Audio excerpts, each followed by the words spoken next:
our enemy. We've seen behind the curtain. And they have a weakness. An Achilles heel. They are arrogant and completely underestimate what they are up against. They forget who the game master is. They forget how wise this old demon can be. So, let's see who among them survives this killing field.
What a crowd! What a crowd! What a crowd! Ah, that grew, didn't it? What's up, man? We got a great panel today. We got some good books to show off today. We've got some fun conversation today. It is freezing cold in Florida. I'm sitting here shaking. So we've got to warm this thing up a little bit. What are you defining freezing cold as? It's like 50 degrees, dude. Holy my That's still short weather up here. That's still short weather for Randy. Yeah, I don't think so. Not for this guy. Wait. Not for Didn't this you guy. grow up 50 degrees. in the middle of Indiana? I did, but I had this thing called the Great Reset, where I woke up full Floridian, man. I'll tell you, that's the. Okay, that's what did they do? Baptize you in the Everglades and have a winged alligator descend? You know, I mean. Yeah, pretty much. That's how it works. That's the ritual that takes place for all people that become true Floridians. I'm from Kentucky normally, and I live in Florida now. So yeah, I'm right with them. It's cold here. It is very cold here today. Yeah, and so we gotta keep the energy up, right? We gotta keep the energy up. So yeah, we'll do our best. I was down longer than you, and I just woke up grumpy old bastard. Oh well, I am grumpy. I mean, don't get me wrong, I am What grumpy. changed, Randy? Nothing really.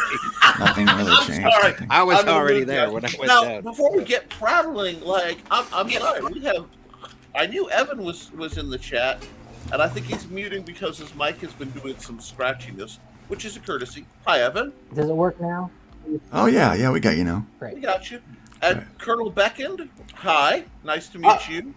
I know Pedro. Zaid Studios. Yeah. That's I probably should have changed my name a little bit more, but usually everyone's just calls me Colonel and stuff. Well, hey, what's up, Pedro? What's up, man? Local magic. Yeah, dude. Yeah. Doing great. Guys, make sure to pop your campaign links in the private chat there. Today on Indie Comic Squares, we're going to be asking. No. Right, man. We need 2 more in here today to make that happen, don't we? Yeah. And then it'd be like the Brady Bunch, dude. I really want to do that and run a game show like Hollywood Squares. Hollywood Squares would be hilarious. Comic Squares. Yeah, here I'd put myself in the middle there like that. There and you then are. I'm like, okay, guys. You're gonna have the Ann B. Go on. Davis Square. Yeah. That will make me Marsha, right? Pedro, that would make you Marsha. God. Marsha. Intro. Good morning, chat. Why are you not commenting? Go ahead and throw your comments in there and let us know you're here. Right now, I think the reason. Well, we just lost. We just lost. Oh, he didn't like the Marsha comment. Yeah. He did not like it. Or maybe he realized who he was down at the bottom. Yeah, like I'm Marsha. Oh wait, it was Randy that I lost. Yeah. It's Randy. Sorry, apparently I hit the wrong button. Yeah. Hey, you can be Marsha, Randy. I'm sorry. Yeah, here we go. Can you ask a question? We'll fix it. We'll Wherever fix you it. have to put There you go. Yeah, thank you. Now you're I'll be Marsha. Marsha. Who does that make you now, Pedro? I can't remember. Jan. No, Jan was right next to Marsha. I think that was makes maybe you one the of dad. kids. Yeah, the dad. Hey, Who's Marsha? That's right. Marsha. Marsha. The Glenn brother. doesn't even know the show. Probably he's. I'm still back on Brady holidays. Bunch. Oh, I've heard of it, Brady but I've not Bunch. seen it. American I've heard sitcom called The Brady Oh. Bunch. Yeah, I've heard of it. You're not missing anything. Actually, I gotta stop moving these screens around because I don't know where all my people are at. Yeah. Let me organize this thing again. Let's get this back You're to in the normal. middle. All right. Johnny's got my back. There's Okay. a normal. Wait a minute. All right, there. Okay, That happened. Luke and Nick, the bro hosts. Okay, Glenn moms have me and in the mom Randy, and then here we'll do Pedro over there, and then Edward down at the bottom, Colonel in the middle. You Okay, didn't want to. Yeah. now I can now I can focus. Never been to prison, but hey. Never been to prison, but all right. Yeah, good morning, Sorry, folks. I know a lot of you are watching from work this morning. We're going to try to keep this safe for work so you can have the volume up and you're not going to have to worry about any foul language or that we may get a little close to some borderline fun topics, but we'll keep it safe for work this morning. So yeah, I want to welcome who is in the chat already this morning. We got Agent Zero Comics. Welcome. Agent Zero, Justin is in the house. We got Wise Guys Entertainment. Welcome, Wise Guys. And we got Johnny freaking Cage. I in here, called one him of our on it. benches. So all I'm saying is, I called him on it, Johnny. I'm looking Put the at Latino on the bottom. I see how you are. Yeah, that works. Johnny's We got my love back. we love the Latins around here. But we out of respect, we do not call them Latinx. Latinx. Yeah, we don't do that. We don't Latinx or whatever. We don't do that around here. I It's, would beat somebody with an empanada, a hot empanada in the face. You, he says I would beat someone with a hot empanada. Yeah, exactly. Do you want empanada? Well, Show the Latinx. I Do can it get one my more time. breakfast. Don't talk empanada. Okay. Oh yeah, I'm sorry. bacon empanada, man. It's time to eat. Ooh. I haven't been able to eat for the last couple of days. That's, So that sounds I'm like ready an to- unholy American food. Real fast. Wait. Yeah. I have Take an tamales. empanada. I'm afraid to use them. and stuff. Take a hot meat empanada and stuff some bacon in it. Well, actually, that's what I had for breakfast today. So. God, that sounds good. Yummy, yummy. So Nick posed a question before we went live, and I thought this would be a great question to talk about. So they noticed that in the back of my office is a number of villains. So I've got obviously a what would be a newer version of a new stormtrooper trooper? here. Yeah, one of the new troopers, whatever. I got Kylo Ren back here, and just over my shoulder I've got Darth Vader over there. So I got, and I've got a bunch of similar things going on up here in front. So they're like, oh, so people come in, you want to talk to them about Jesus, and they're staring down the Sith, right? And I go, yeah, well, because the bad guys have the coolest uniforms, right?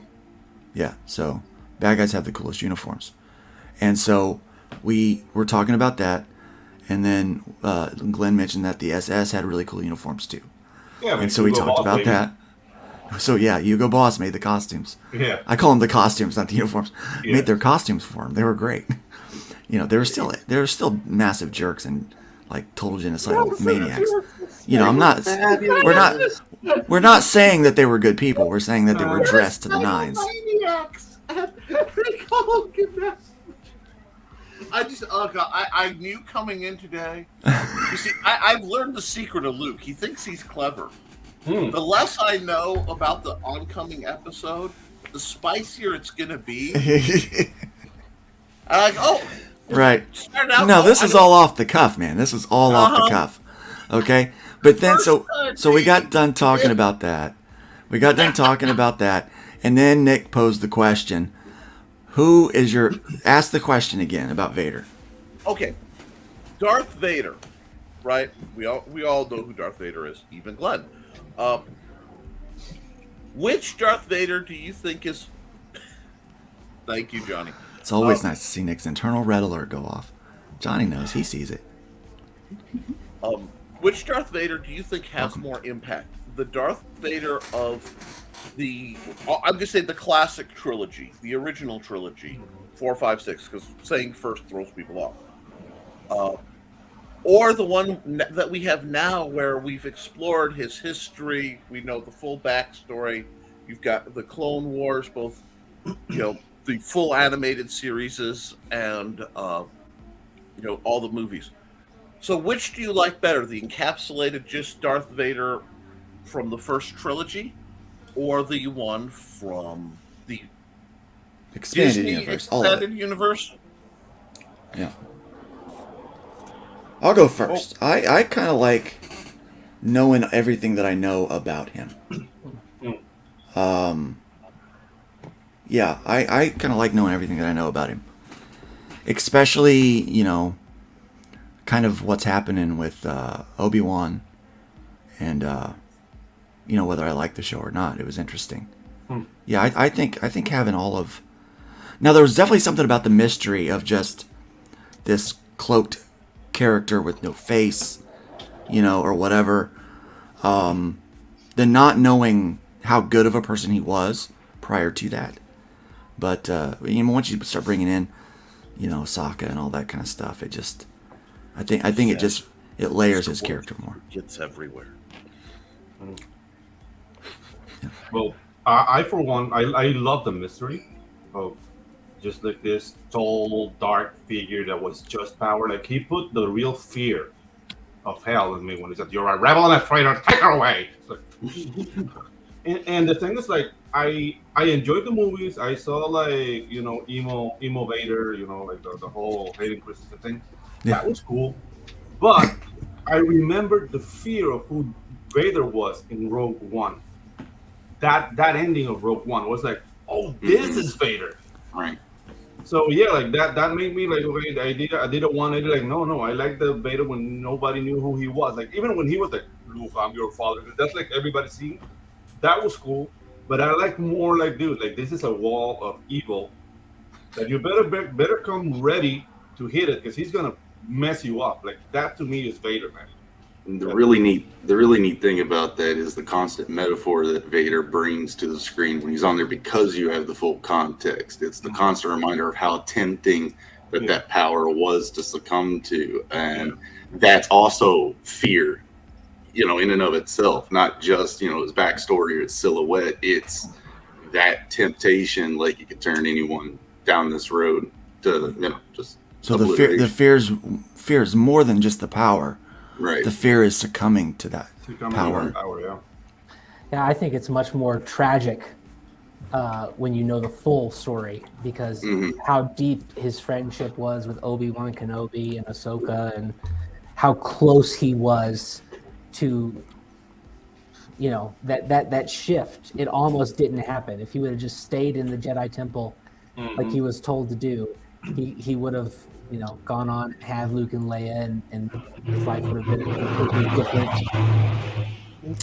Taking a different path. There's a cosplayer that was at the convention this weekend that did a Senator Anakin cosplay. It's a what if. What if he'd have stayed in the temple? What if he wouldn't have gone dark side? He would have became Senator Anakin, and it's a really cool cosplay, but it's a really cool idea of like what might have been, what might have become of the universe, if he had not fallen to Palpatine's lure. Yeah. Maybe Disney wouldn't have taken over. Yes. Maybe Disney wouldn't have There taken you over. go. I think That's a better movie. What if Disney ever? I think there's too much read into it and written into it now these days. Because Sorry, hot shots. I think they should have just left it alone. We don't need to know. It's like they've done it with the Joker, haven't they? They've made him a sympathetic character because he's had a bad life. Well, we've all had a bad life, and we don't all turn into Adolf Hitler. He lost his father and little brother. Got rejected from art school. Lots of Somebody things. told him he wasn't good enough at drawing. Glenn, what if somebody I've been there. comes up with a really cool uniform? Would you consider it then? Would you consider it? We want to welcome one of our Twitch viewers. We got a Twitch viewer here today, and I'm not quite. I'm just going to call you Sab because those are the only vowels in there. Yeah. So it's called Disabled Veteran. Yes. Oh, okay. Oh, there you disabled go. veteran. Okay, welcome, disabled veteran. And thank you for your service. Took a second to fill all those vowels in. Yeah, it didn't. I'm glad somebody got it because I'm a little slow Before- on the uptake today. Before we switch subjects, I just want to reemphasize what Glenn has said. There is to me, there's classic cinema out there where you tell an entire story in a 2-hour spot and you don't need to fill in a lot of the blanks. You let the viewer do that on his own. Yeah. I think Casablanca is a really great example of that, where Rick's got a history. Everybody there has got a history, but they all come together and interact with each other and then split off by the end of the story. There's an entire story there. I think A New Hope is very much like that. They did it with Psycho, didn't they? They ruined it by having 55 sequels. There you go. We don't need to know. Let's just enjoy that film. We don't need to know where he came from. Am I right in saying that in the sequels, it's not actually his mother in the basement; it's his auntie? His auntie. He thinks his auntie. The person who he thinks is his auntie is his mother. And for me, 3/4 of the fun of Star Wars, A New Hope, that is, was the conjecture about the backgrounds of those characters. Yeah. For years after that, until Empire came out and filled in a few more holes, and then Jedi or Return of the Jedi come out, and there was a few more holes filled. There was so much conjecture in like the fan magazines and at the time, whatever That'd be fun. fan communication there was, guessing what was supposed to happen in the next episode. That'd All be a of blast. all of that went away really quick at the end. You see, the first three films. When I say the first three, I mean the 1, 2, and 3, the prequel to what we already had. How redundant were those films? We knew what was They were a gonna little happen. pointless, yeah. They were Yes, pointless. Master. Now, if you read, I think I've said this before to you guys. If you read George Lucas's autobiography, I think it's called Skywalking, and it was published about 1985. He tells you in there that his plan was for 9 films, and I think he wrote the outlines of all the scripts. But the first one was Empire Strikes. Was it what's the first one? Star Wars: New Hope. New Hope Was the best script he had of the 9. So he filmed that one. Yep. So he had to do the one after it and then the one after that, because that's like a section, isn't it? But when he got the power and the money that he has, good for him for that. The first 3 were redundant, weren't they? Yeah. Because we knew where we didn't know. All he told us was the details, and we don't need to know the details. We knew the guy was going to be bad. We don't need to know how he got there, in my opinion. I think he really confused up the Clone Wars too. I think. Yeah, A lot I really of the did. details really was more enjoyed. confusing. Yeah, you the only- just the only watch thing- 4, 5, and 6. That was good. Yeah. Yeah. Yeah. The only So thing I really enjoyed about the prequels was the Clone Wars itself. I mean, Obi-Wan only mentions it in the first movie, New Hope. Like, yeah, your father was the better of the Clone Wars. I was like, ooh, what's the Clone Wars? And dude, like a decade passed before we knew. Then I read Valerian, and then there was an army of clones in there. I was like, oh, so he picked it from there. But when I thought of the Clone Wars, I thought of Valerian, and what he gave us was completely different. So I really enjoyed that, and the proto like stormtrooper uniform, like that was masterful. But the whole love story with Padme and Anakin and all that, like, dude, I want to like fast forward in the cinema. I was just like, I didn't want to do anything with that. That was kind of We should explain to folks that Valerian was a great European space opera strip. I believe it was French. That was just phenomenal. That Lucas took a lot of bits from a lot of different places, and Valerian was definitely one of them. If you ever get a chance to see the movie is very underrated and really enjoyable to sit and watch. Yeah, the movie's awesome. I didn't like Really the casting of the movie No. Valerian. but like any great story, you're going to see bits and pieces kind of picked from other great stories as well. Yeah. So they did a really good job Now, with that. see, I do, since we're a disabled veteran, both this and your later comment about he makes a good point later on about People that don't read so well. people who don't read. It really does have a lot of validity. I'm dyslexic. I read, but because I work very, very hard to be able to. So I understand the struggle it can take some people. I asked this, and we got interesting points because we have Darth Vader as a horror icon. So in the first three, he's very much like the Shape from the original Halloween, and he's really almost a force of the nature in that universe. He's almost not a character till the very end of Empire Strikes Return of the Jedi, yeah. Return of the Jedi, yeah. Up to that point, But he's a figure. He's not a person. You kind of, once again, Luke, and I love you for this because you almost always give me a groundwork for my point. We look at the Vader arc of what could have been, and everybody sees it as a polar thing. Vader's either a Sith, Anakin Skywalker does his whole Jedi thing, either stays a Jedi or becomes a Sith. And it's so fascinating how that mirrors what we see in the world today of no, I don't need to talk to you. There's of infinite variety. At any point, Anakin could have said, right, peace, I'm boffing the hot chick, and being done with all this. And the whole system seemed to draw him to the extreme, the extremes of either side, yeah. Not just outside of political spectrum and belief. And this is where, while I do personally, I love, and a part of me prefers the impact of Vader as the nameless Shape. And that's one kind of enjoyment, I think. It's a very money in, money out kind of enjoyment, quick reward, which I dig. But there is a different enjoyment for seeing the path where once you get past, you watch the movie for enjoying the movie, and I love that, and I prefer movies for immersion. But there's also the movie for what's the storytelling and why are they telling it? What can we learn from it? And that's where it gets fascinating to me. Because, especially when you go into the Clone Wars animated series, has anyone on this panel besides me watched the Clone Wars animated series? Yes. Excellent. That makes this so much easier. When you look at the arc of Ahsoka Tano and the fact that she walked out, that to me, when you look at the expanded,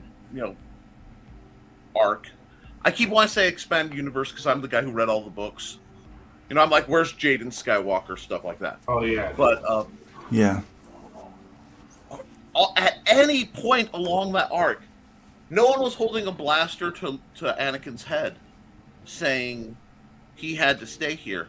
But I don't think he quit being a slave till he died. No. I think he went from being a slave on Tatooine to just jerk being a slave to the Jedi to being a slave to his new. At no point in his life, think about it, did the significant person in his life not have the title Master. And that's the real tragedy. He was never free.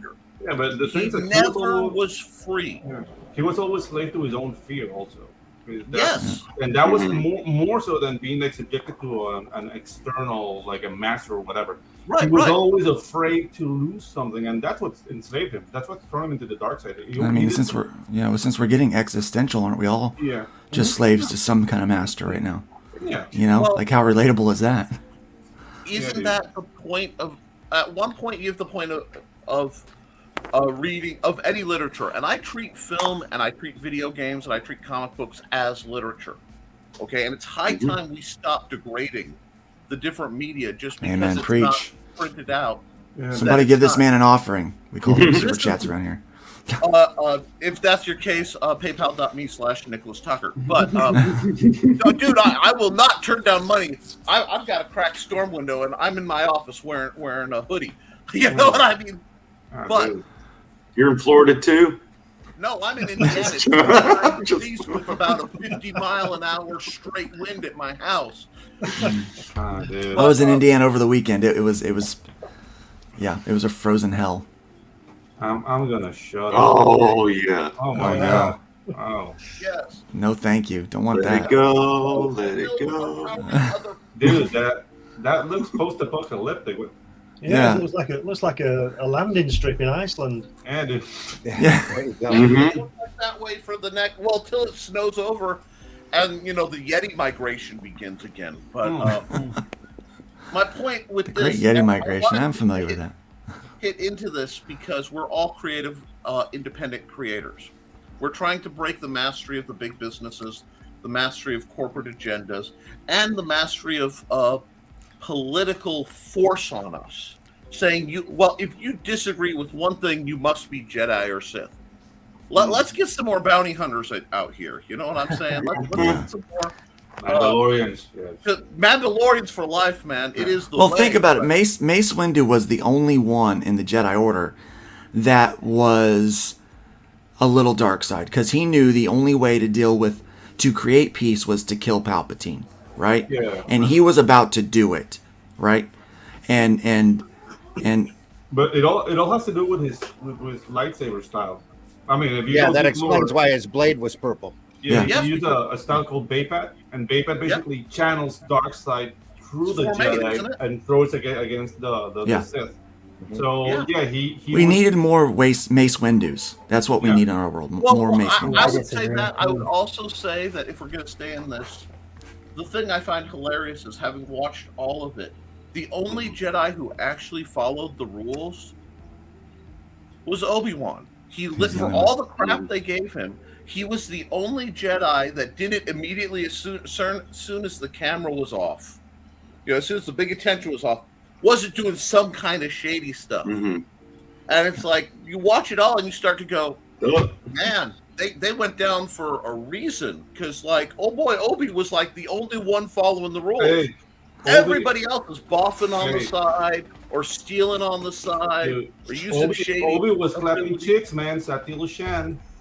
Yeah, He was clapping some cheeks. That's against the code. and it's like, do I think that the idea of a genetically passed superpower not Yeah. boffing is idiotic? Yeah. Yes, I think that's among It's a the dumb rule. dumbest things the Jedi Order ever did. But Yeah. we need to find people. You have the genetics. Why aren't you just, Genetics. Just make more of them. attachment? Just make more of them. Genetics, you I gotta use come them. back to Chicago. Get People the make seed, babies man. without attachment to each other all the time. But we got here. why? The thing Why I are you loved being about the so- Jedi Order was in Rebels, where was it Jonah run across the big guy that was voiced by Tom Baker, where he Yes. told him that the Sith and the Jedi were both wrong. You're supposed to be great. Yeah. Yeah. I don't argue Yeah, with that's Tom great. Baker as a rule, and Tom Baker is the Bendu. Yeah, You know, Mm. The Vendu, yeah. yes, Yeah. Rebels is Good probably stuff. the Good most stuff. underappreciated piece of Star Wars lore. Well, I think we've talked a bit about disabled veterans, the comment here, Yeah. without actually talking about it. Oh yeah, The missing idea memory. of that there's some of this missed, these missed opportunities there, so it's not as cut and dry. It really gives people with creative imaginations the opportunity to fill in the blanks, which is a lot like what Randy and Glenn were talking about. Without knowing the backstory, it was easy. There was a lot more fun for the fans to fill in the blanks. Yeah, I just want to say earlier that Welcome, Hojo. just to underline what I was saying about giving things away and it being redundant was on the Star Trek when they show you how he cheated on the Kobayashi Maru situation. Yeah, We didn't need I didn't want know to see how that. he did it. I did not We want to didn't- see that. We didn't need to know I was like, oh, that he changed the conditions of the test. We don't Yeah. we don't need to know that. Well, this is the world today where everything's got to be explained. Nobody's happy, so let's change it. well, Yeah. I do believe that routes to the way education has changed. People have been taken from critical thinking to ingesting and regurgitation, at least in America. yeah, So what you get is people who are very compliant, but less creative. And I really Yeah. believe that's. I believe the goal of modern education largely is to make people who are smart enough to do the job, but not creative enough or smart enough to ask questions of their boss. Yeah, they went And that's into just monkey. the result you get. You get people who Mhm. need to be hand spoon fed. Here's the story. Did you understand that bit? Okay, here's the story. Here comes the story. If they ever do Count of Monte Cristo 2, I'm out. I'm done. right. Yeah, leave it alone, folks. Leave it alone. Did he see What- Ricky? what- Did you that see is a- Ricky Gervais? Ricky Gervais when he said it's a joke, but he said there's a rumor that they're going to make a sequel to Sophie's Choice, and it's Meryl Streep saying, "Well, it's got to be this one then." Yeah, I've only got one option I left. remember that. That's a good- yeah. That's funny. Creators Outlet would like to remind you to hit that like button and ring the bell. If you're watching this morning, you're enjoying the content, please hit that like button. I don't see any like buttons up there yet, so Dude, but I would love to what- see a couple like buttons this morning. Thank you. What would be That's like you too hard. I'm sorry. I do that to people in the morning. I do not give you mercy. I have no mercy for the people who are groggy in the morning. Get caffeinated if you need it. Let's get hopping before Let's do this thing. Can I just say before we go any further that Yeah. I'm leaving the show because I've got my own in a few minutes, so Yeah. I'm going to have to drop out. But I've really enjoyed this, and I wish I wasn't doing it now. I wish I could stay. All right. So I may Take come care. back later. All right, man. Okay. Nice seeing you. All right. Glenn, Nice it's to been see fun having everybody. you. Everybody check out Glenn's book. Yeah, Glenn. Yeah, It's on thanks a Amazon. lot. Thank you. See you later. Thank you, See ya. Glenn. Yeah, Glenn's on the Zon. Make sure you check him out. Very talented individual. You will not be disappointed by his work. So, yeah. Now, there is a topic that I wanted to talk about a little bit before we start getting into deep diving into these creators and kind of what they're working on and what they're doing. And that is what inflation means for indie comics and small press publishers. Because I think that we all notice that the economy is so it's tight. The purse strings they've got to get a little tighter. There's not as much money flowing around. Things are costing more money. Fuel is higher. Food is higher. Just general cost of living is higher, which means and our wages are not moving. So my wife found a chart, and I wish I would have gotten it ready for this morning, but she found a chart which tracked productivity and wages from back when they started tracking them to now. And all the way up until 1978, they tracked at the same rate. And in 1978, something happened where productivity continued to grow, but wages stayed the same I know what happened. with a few dips. I actually know what happened. Yeah? What Sorry, happened? Sociological phenomenon. Most major production corporations took on the Toyota automotive style of both business and the way they handle mass production. That's when profits began to really soar, because they cut out a lot of the so-called waste. And a lot of the so-called waste was limiting wage raises, cutting out staffing to make everyone work at their maximum peak efficiency, which humans aren't good at for long periods of time. See, Nick, you're being all very nice and methodical and planned out about this. I have a real simple answer. It's the boomers. The boomers took over being managers in the late 70s. And they said, hey, I used to get paid that much for doing that job. So you get to get paid that much for doing that job. Regardless of inflation. Justification, and that right there, the logic jump from what I'm saying of this is the ideological cause to this is a generational cause is what keeps problems from getting solved. Because if we go that, we're saying this is wrong. And just about everybody who's trying to work isn't getting paid enough in any field, right. Especially artists and creators. But, and we all go to the bosses. Chat, let us know if you're getting paid enough for what you do. Yeah. My guess is you're probably not. We go to the bosses and we say, and everybody, we're upset, we're not getting paid. And it all goes back to the old adage where a mob with pitchforks and torches is coming to take an evil king. And the evil king looks at his advisor. He goes, "What do I do?" He goes, "No problem. Tell the people with the pitchforks that the people with the torches are going to take their pitchforks away, and tell the people with the torches that the people with the pitchforks are going to kill them." And as soon as that goes out across the mob, they're fighting with themselves, and the king can go back to doing whatever he wants. I believe that's exactly what the Velociraptor Buddy Lord is saying right here, in so many words. Whenever Buddy Lord shows up and says something, it doesn't teach knowledge as a way to edify and build society. It teaches us that society is a constant dehumanization, and knowledge is only a mirror to judge politics. That's not a smart man. Man at all. Well, then grow up and learn something. I'm sorry. I think you missed the management example, though, Nick. Yeah. I think that it's not Toyota that all of businesses are following the management of. It's Walmart. Walmart was really the first large store to take on employees and pretty close treat them as slaves. Walmart they got kept their that hours down. I'm sorry, Randy. This is one of those where there's some confusion. Walmart got that. It's called the Toyota. What is it? The Toyota system or the Toyota management plan. It covers how production is handled. It's what goes on in every fast food restaurant. How they handle. That's where they switch stock to only having no more than 2 days more inventory on hand, and you optimally don't want even that. And that Walmart literally lifted it right from there. It's high-end business sociology. That's why my McDonald's keeps running out of freaking biscuits. Yes, yes, and it's why the dang frappe machine's never working.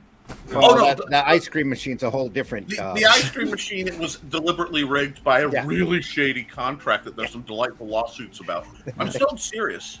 That's an amazing system. Welcome, Death Pusher. Death Pusher says he didn't get paid enough when he was an hourly worker. Yeah. Well, here, even as a commission worker. So this is kind of my point this morning. So none of us are getting paid enough, right? Right. But the output needs to be the same. Now we're going through another period where the income is lower and the cost is higher. But yet when it comes to us commission workers, we're still expected to do work at a reasonable rate. Right. I keep hearing that word, reasonable rate. Now, Pedro and I, and we figured out what a reasonable rate for each other is. Yeah. But some people, when you say like, oh, my rate is this per page, that's not reasonable to them. And I can't lower that rate living in America. I can't do it. My rates are as rock bottom as I can afford for them to be for my clients.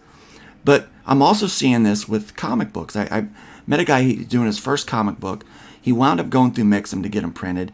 They were kind of expensive on the printing end, but he was selling a 30. I think it wound up being a 40 4-page book or something like that with cover book. He was selling it for $20.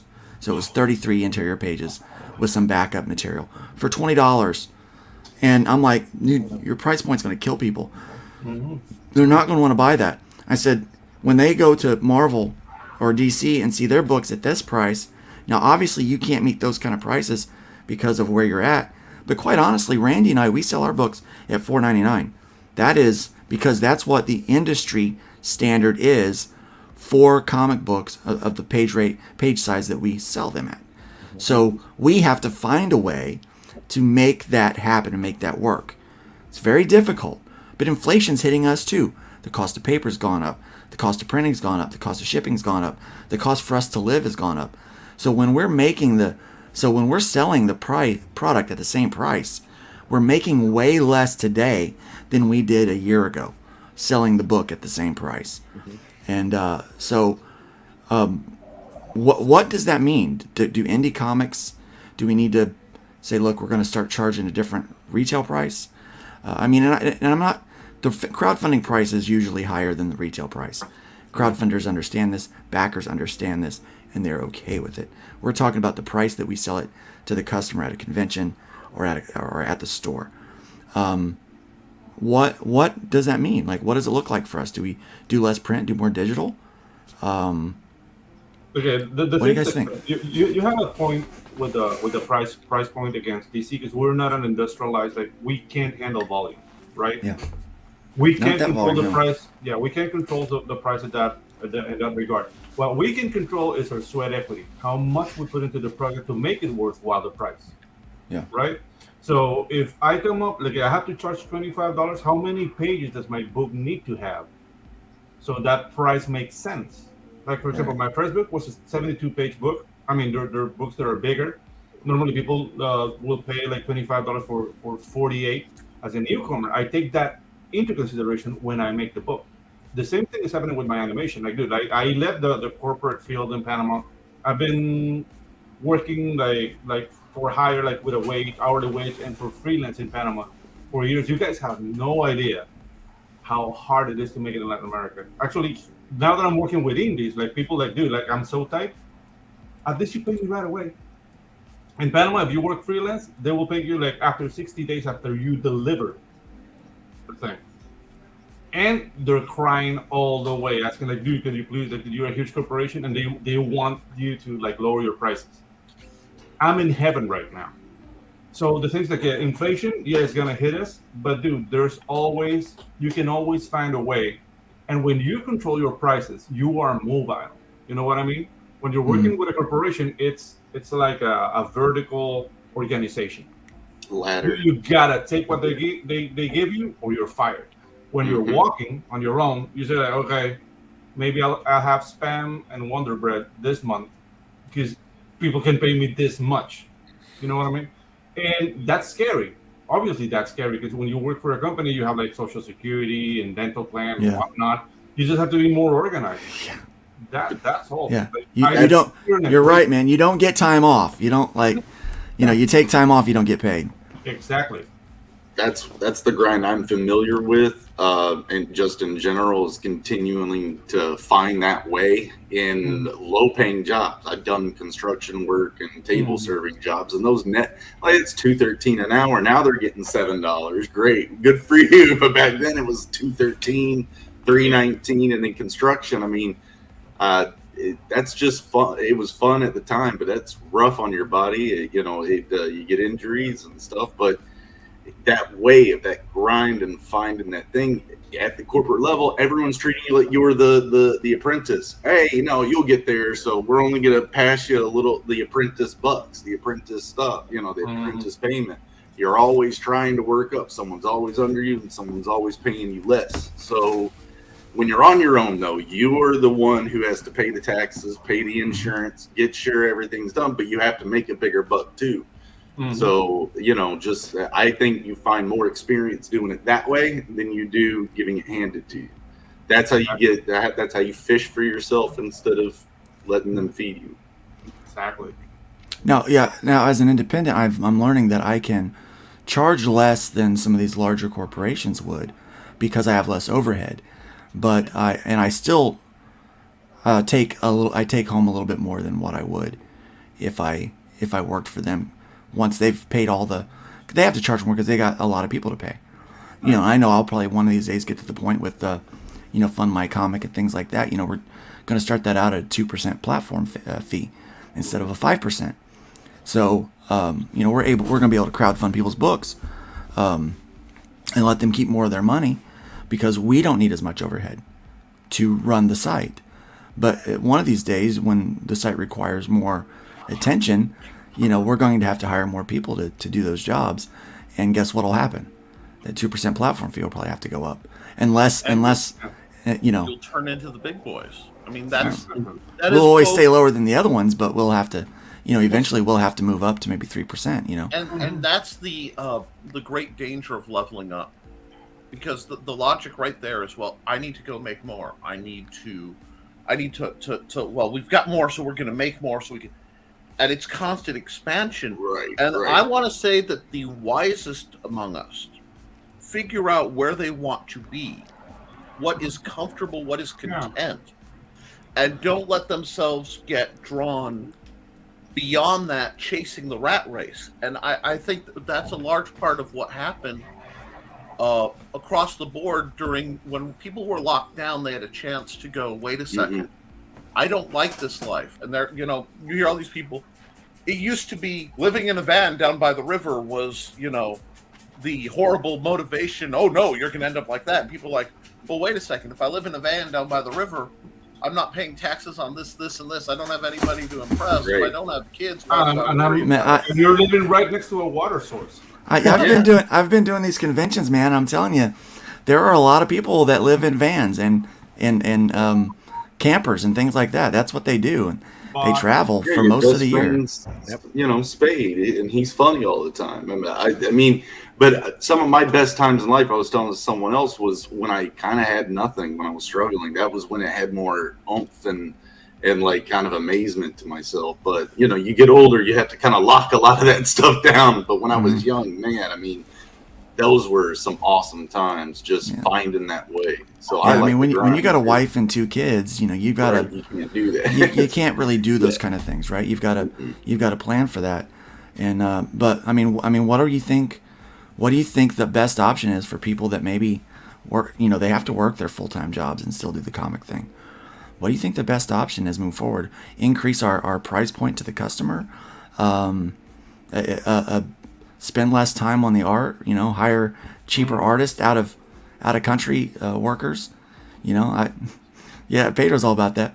I hire, my colorist is Brazilian, and but he's amazing at what he does. I love working with him. And and that's the other thing, Luke. I mean, I hate to say it, there comes a point where business-wise, you live in Florida. Mm-hmm. Cost of living in Florida is pretty darn high. It is, even though we got no state tax, it's pretty high. Yeah. Well, that's the corporate cost of living. It's not necessarily the governmental cost of living. It's we know we can charge this because people want to be here, etc. Well, even for my businesses, I have to pay the fee to register every year. It's the same amount of money every year. Where in some states, when you register your LLC or your corporation, it's the one-time fee and then nothing after that. I think Indiana's like that. I'm not sure. Yeah, I think it is. I mean, that's part of why we still live in Indiana, because we can have a nice house. By my definition, a nice place. Food is available. All that stuff, and my wife can work full time, and I can take care of my son, who's special needs, and then make offset the any gaps by doing what I do, by selling things and promoting things and all that. Okay, guys, this is gonna sound shady, but it's not. But it's not. The thing is, like, I'm gonna lend you in a secret. I pay no taxes. Okay. In Panama for one simple reason. You guys use a system which in law is called jus sanguinis. So if you're American, wherever you go, you pay taxes. Yes. In Panama, we use jus soli. So it's if you're making money in the land. Since I'm making money abroad, my money is untouchable. That's So genius. you know what? It's funny you say that because that's what the billionaires in America do. Yeah, exactly. That's why Bezos has paid almost no taxes. Mhm. He's a freaking billionaire. Yeah, exactly. What we have in the United States is rugged capitalism for the poor and institutionalized socialism for the extremely wealthy.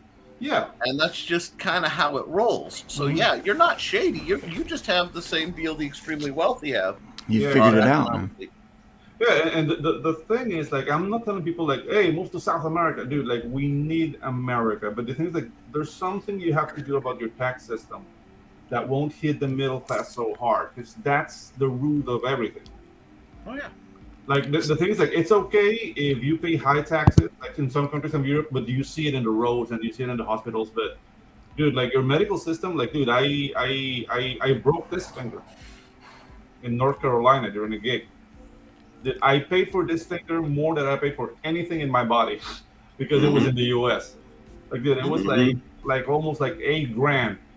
We're getting like a little finger Yep. brace and $3,000 for this yeah, dude, it was insane. this thumb.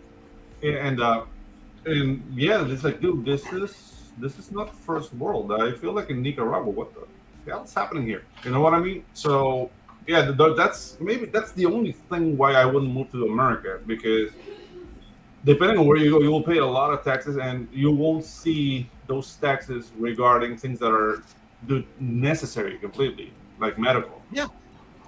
I completely agree with the logic. The thing is, you watch, and what we have is it's called economic stratification. It is the process of what makes the poor class, poverty, working class, middle class, upper class kind of and what happened is this whole system's been gamed to the extreme that the upper class gets so the true upper class gets so much to so few that the system is starting to falter.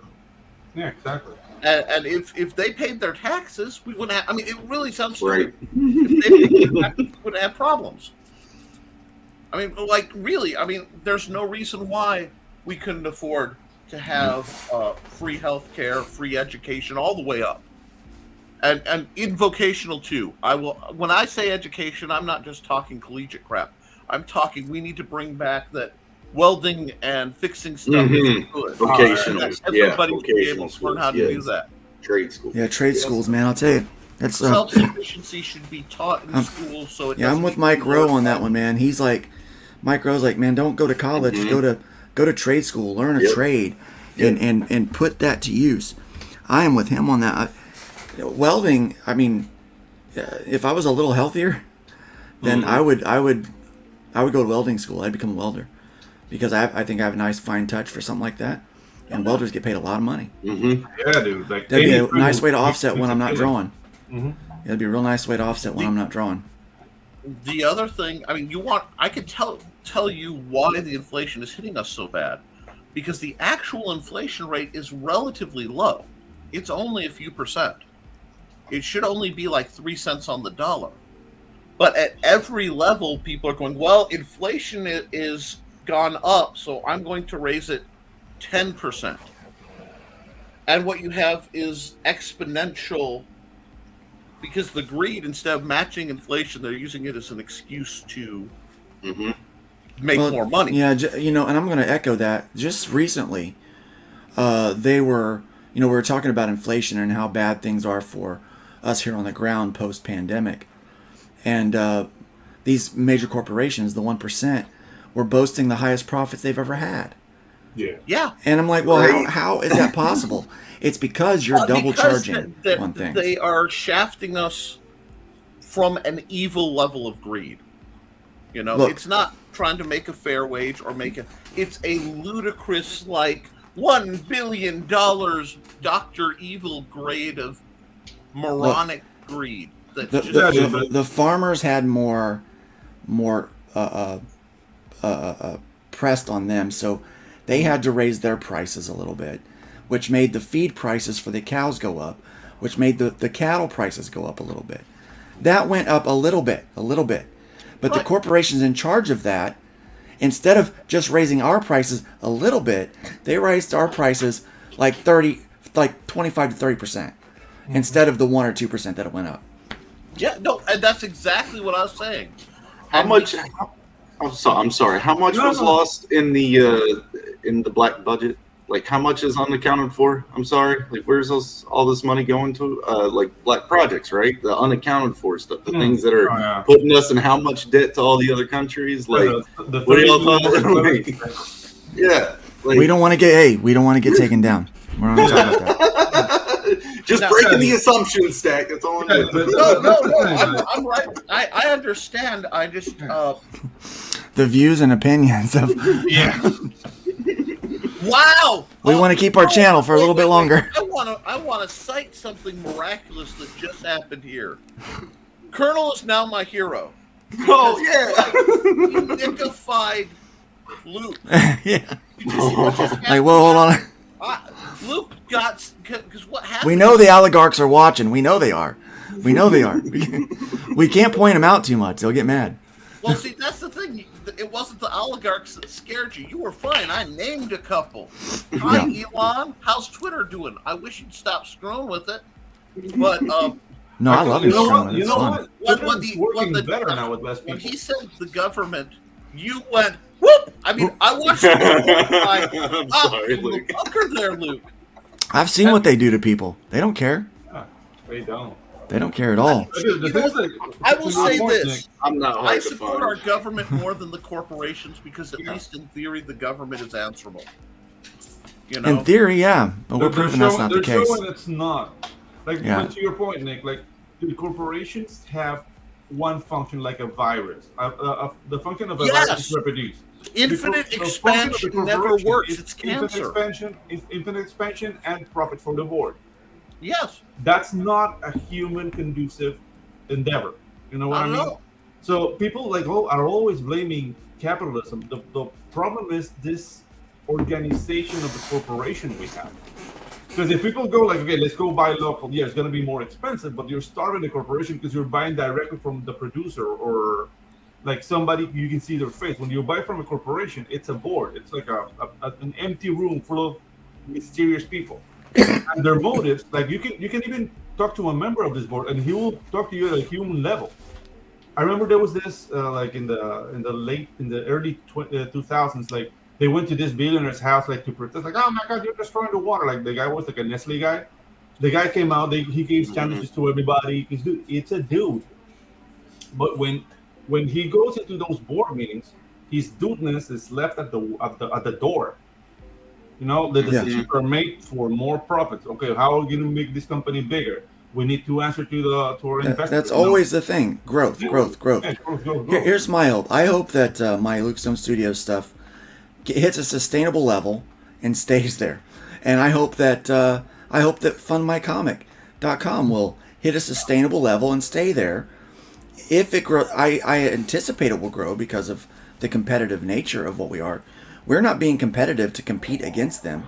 We're being competitive to save the creator money because we know what it's like to have 5% of your campaign taken away from you. And that's the trick right there.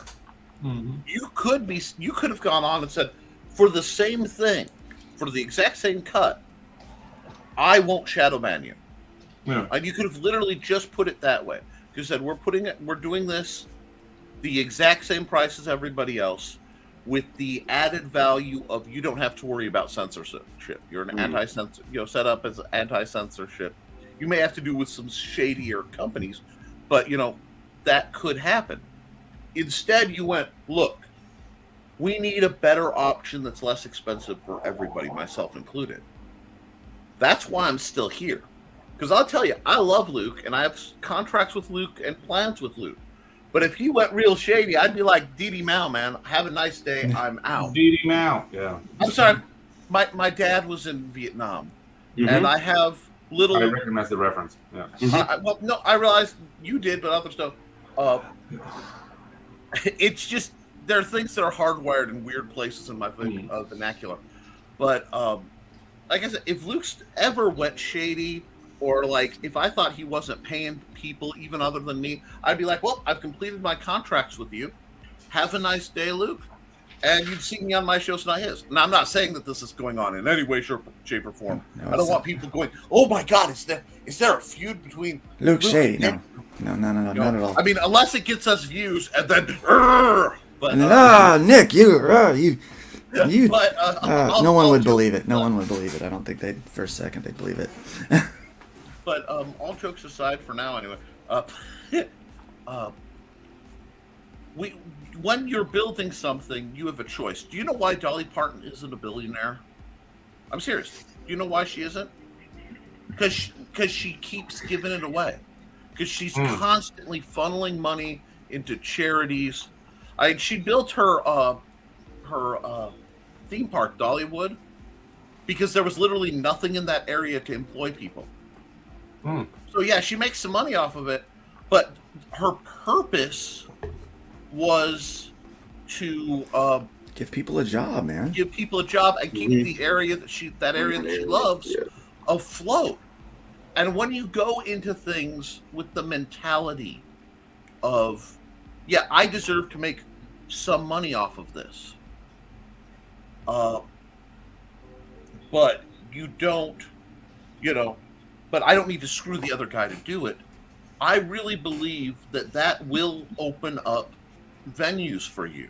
I've been selling my how to fence manuals, and I wrote it and I started doing it because at the time the only manuals you could get were either multi-$100 translations or $50-$60 here's volume 1, volume 2 of how to sword fight, by guys who may or may not know what they're talking about. So I did my big one. A man of culture. Yes, sir. Me too. We're gonna have to. Please follow me on Twitter while it's still here. No worries. But because here. Well, that went everything. You're not. Yeah. I mean, I'm a fencer, but anyway. There could be only my two. point is, when you serve a community, you may make less. Does this money. count? Yeah, Yes. you do. Yes, it does. When you serve a community and you go forth, Spanky Monkey, to do good, you'll last longer. And when I believe Morning, Frog G, welcome. comes around, and it goes around, and and when you do good, Dolly is pretty awesome. makes things better. Absolutely, I believe that Miss Dolly is one of the national treasures, and she dang near should be canonized as a saint. There are certain people I find utterly impeachable, and Dolly Parton is one of them. Fred Rogers, who people sometimes make fun of, is another. I love that all guy. he wanted to do was make kids feel better about themselves. Yeah.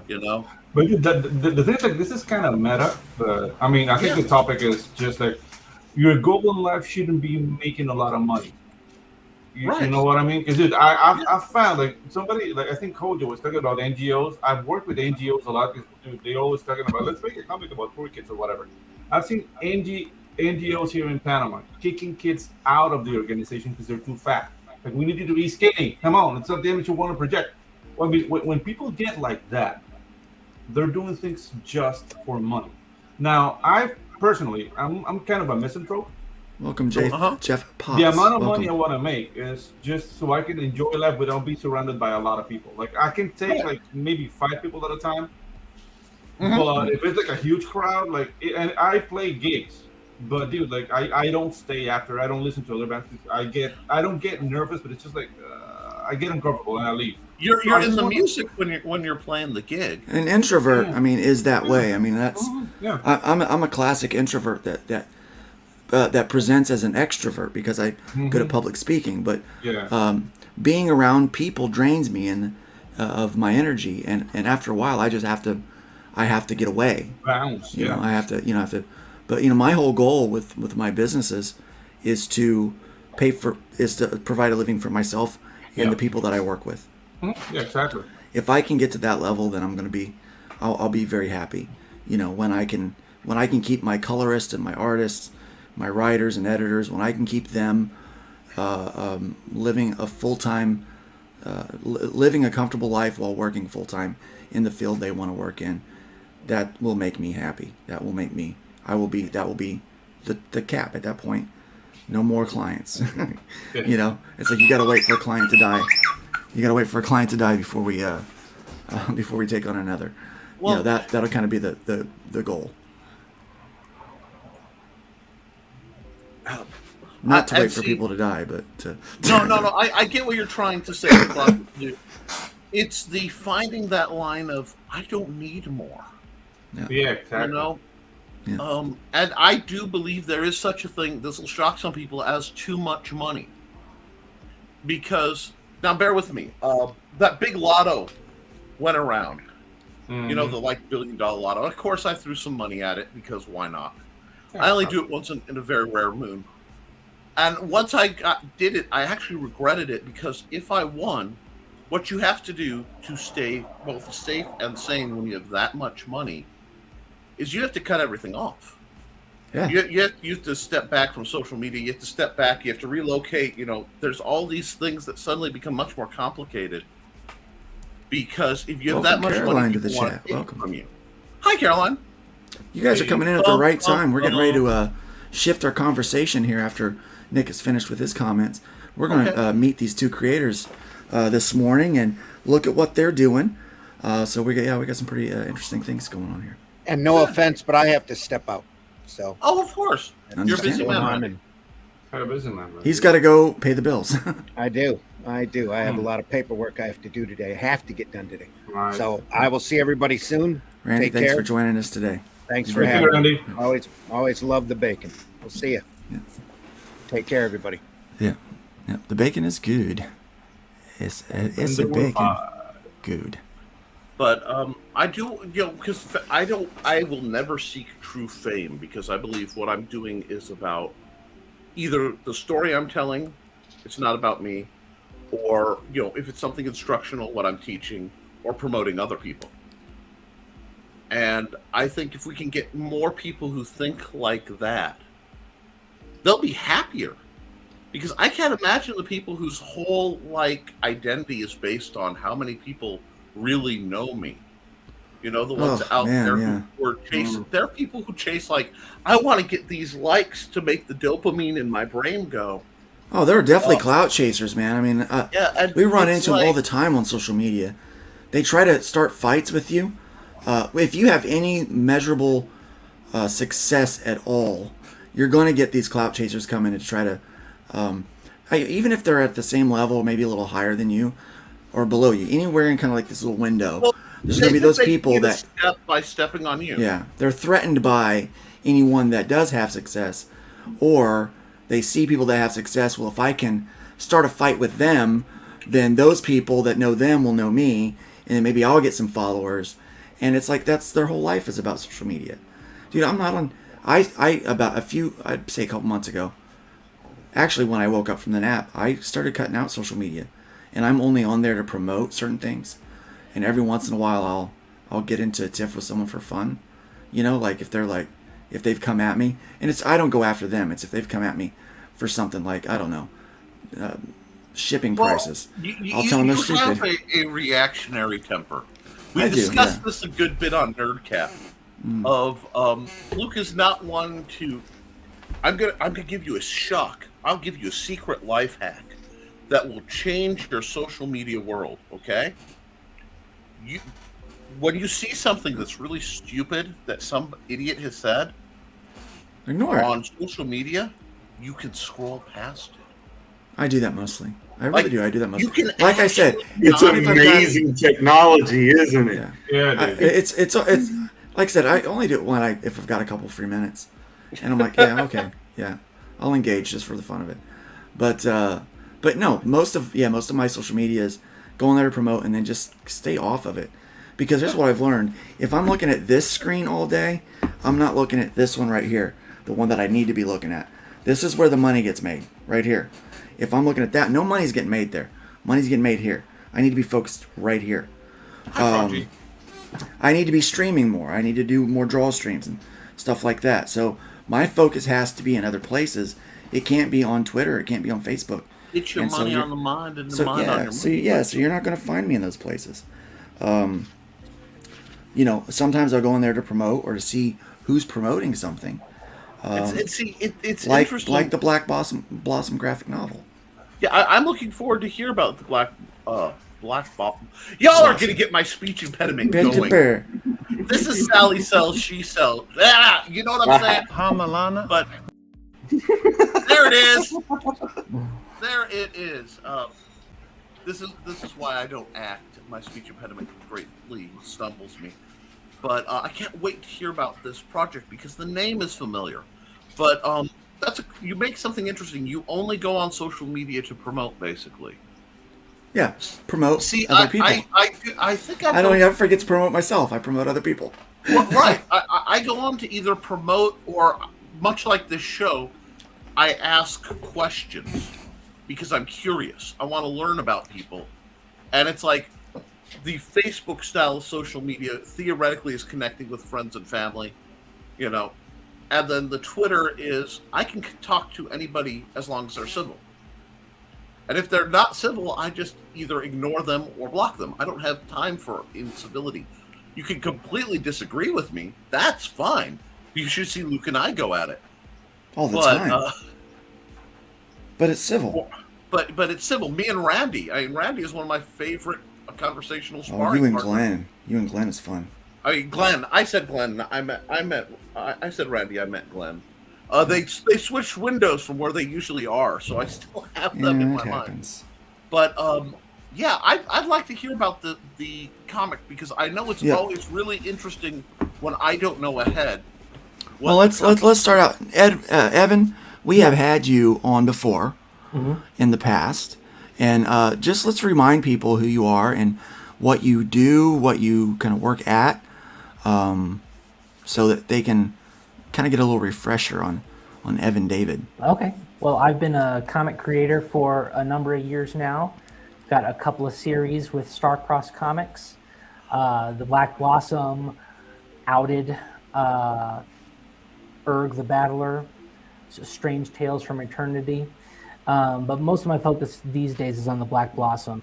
And that's what I have a Kickstarter going with now. I am employed by Focus on the Family, and I work with Adventures in Odyssey, which is a big, huge dream job for me. So that's just a recent development. So I'm super, super blessed at the moment. Well, I'm always Congrats, dude. That's blessed. awesome. You know, always Focus on the blessed. Family. That's a recognizable name especially for those of us that's been, you know, in the faith community for a long time.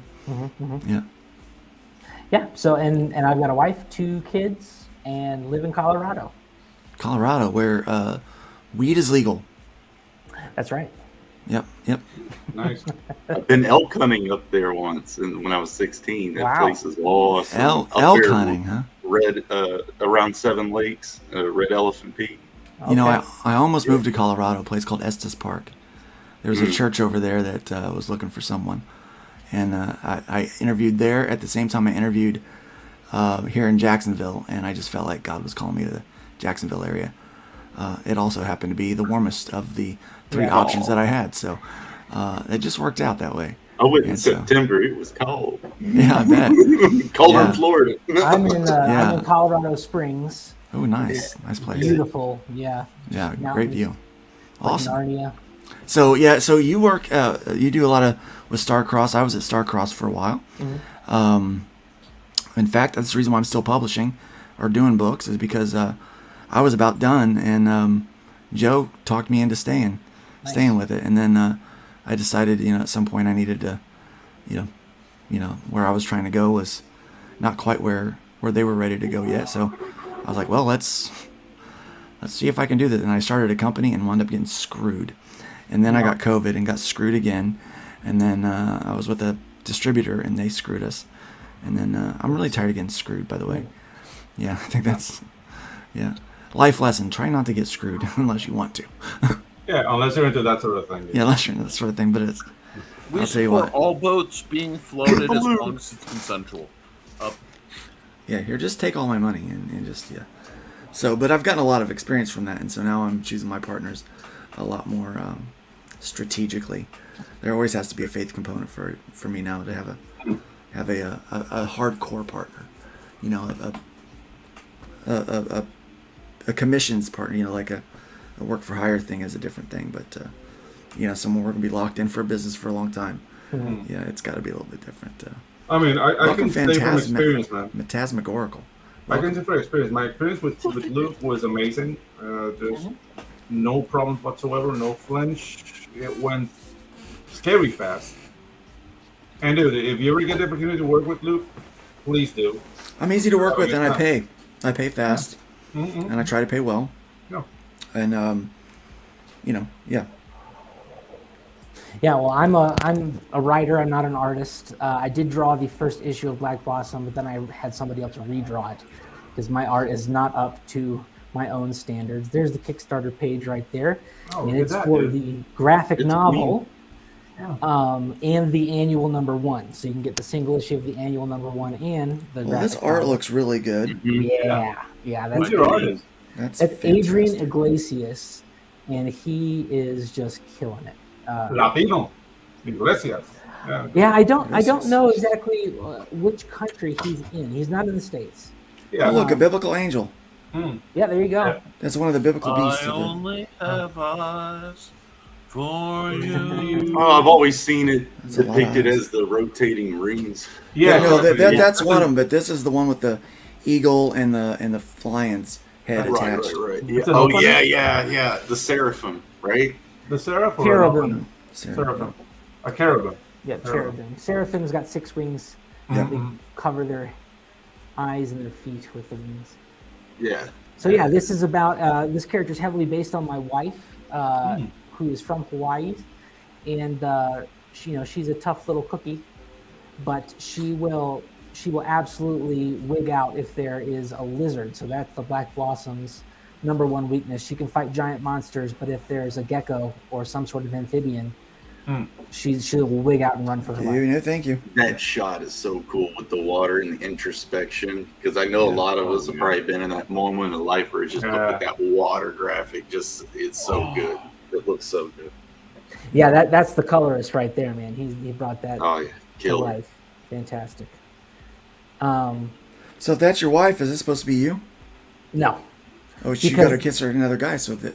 Well, Okay. I said it's based on my life. It's not Okay, my all right. life, it's my life. Well, that's not your life. Full judgment. I have a character based on my wife, and some things happen in this next issue that's coming out. Luke, And she's like, "Are you like trying to say something?" Stop, Luke, Yeah. you have to. She's Stop upset with me. spoiling your own comics. She's Luke. upset with me. I'm just saying, she's upset with me, as everyone else will be when they read the You've been book. Spoiling your own comics too much. Hey, Luke. yeah, I'm sorry, but this is some good stuff. Thanks. I Yeah, see. so- I see. Faith is a It's present. Yeah. big part of it. yeah, well, it definitely for the annual. The annual is, I think we talked about this last time I was on the show. There is a faith element in it, but the main character is not a Christian. Almost none of the characters are Christians, and it's one of I try to put. It happens anyway. My faith just comes into anything that I write. But for this series, I'm trying to make things very organic and not, forced in any way. And hopefully it just comes across as these are these characters and this is what's happening to them and everything makes sense in the story, and it's story first for me. Yeah, that's a taboo that people have. Like, I might not read a Christian comic. That's a lie. Like, if the story is good, I don't mind. You know what I mean? Mm-hmm. But when it's like a propaganda pamphlet, then they might lose me if they do Yeah. that. Unless I'm looking for that. You know what I mean? Like, Mhm.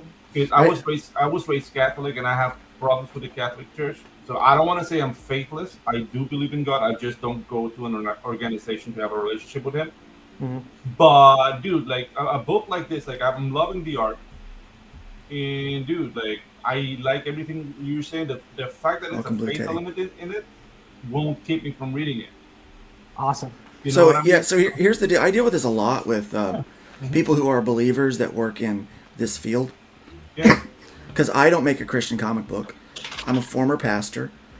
Some people still think I'm a pastor, even though I'm not currently in a pulpit anywhere. But I get the question a lot, like, well, how do you balance faith and stuff like that? And people find it weird that I just make a comic book about superheroes. But the truth is, there's allegory in my storytelling as well. You know, it's a lot on the lines of Tolkien or Lewis, the way they would weave allegory of their faith and worldview into their storytelling. As writers, it has to be story first. You know, this goes for any ideology or any political lean. And that's why I think comics are suffering right now. The story is secondary to the agenda. Yep. The agenda cannot be first if you're a writer and you want to be successful. Your story has to be first. Your agenda must be second or third. Okay? You can't have an agenda, a point that you want to make, but the story must be served. It's got to work in organically, Yes, or if else you- it comes across as a track. If you want to listen to a sermon, you can go to church. Exactly. But this is a different medium, and so the medium has to come first for how you're presenting your content. I write my book this way. There's no sermon in it, but I could preach a sermon from it. Nice. Exactly. So- Like, if you make allegories, I have no problems with allegories. Yeah. You know what I mean? Allude things. But when it's part of the main story and you have like the main character pointing at the fourth wall, preaching at you, Heck no, man. it breaks the story for me. It's like, dude, like, why are you talking to me? Tell me the story. You know, it's just I like your character design. She's fun. yeah. Yeah, Mhm. thanks. Mhm. I love the character, and I love. Is she stories. donning a mech? No, so she's got a bracelet basically that fell out of the sky, and it can turn into liquid metal, encompass her whole body, and that's what makes her super suit. And then it can morph and change into different things that she needs, like laser guns or swords or whatever it is. So it's kind of like a combo I had one of between those. Venom and Iron Man, sort of. Oh, I wish I had one of those. Yeah, Awesome. for real. Yeah. I want that suit. Let's watch your video, okay? Okay. Let's watch this video. Can you guys hear it?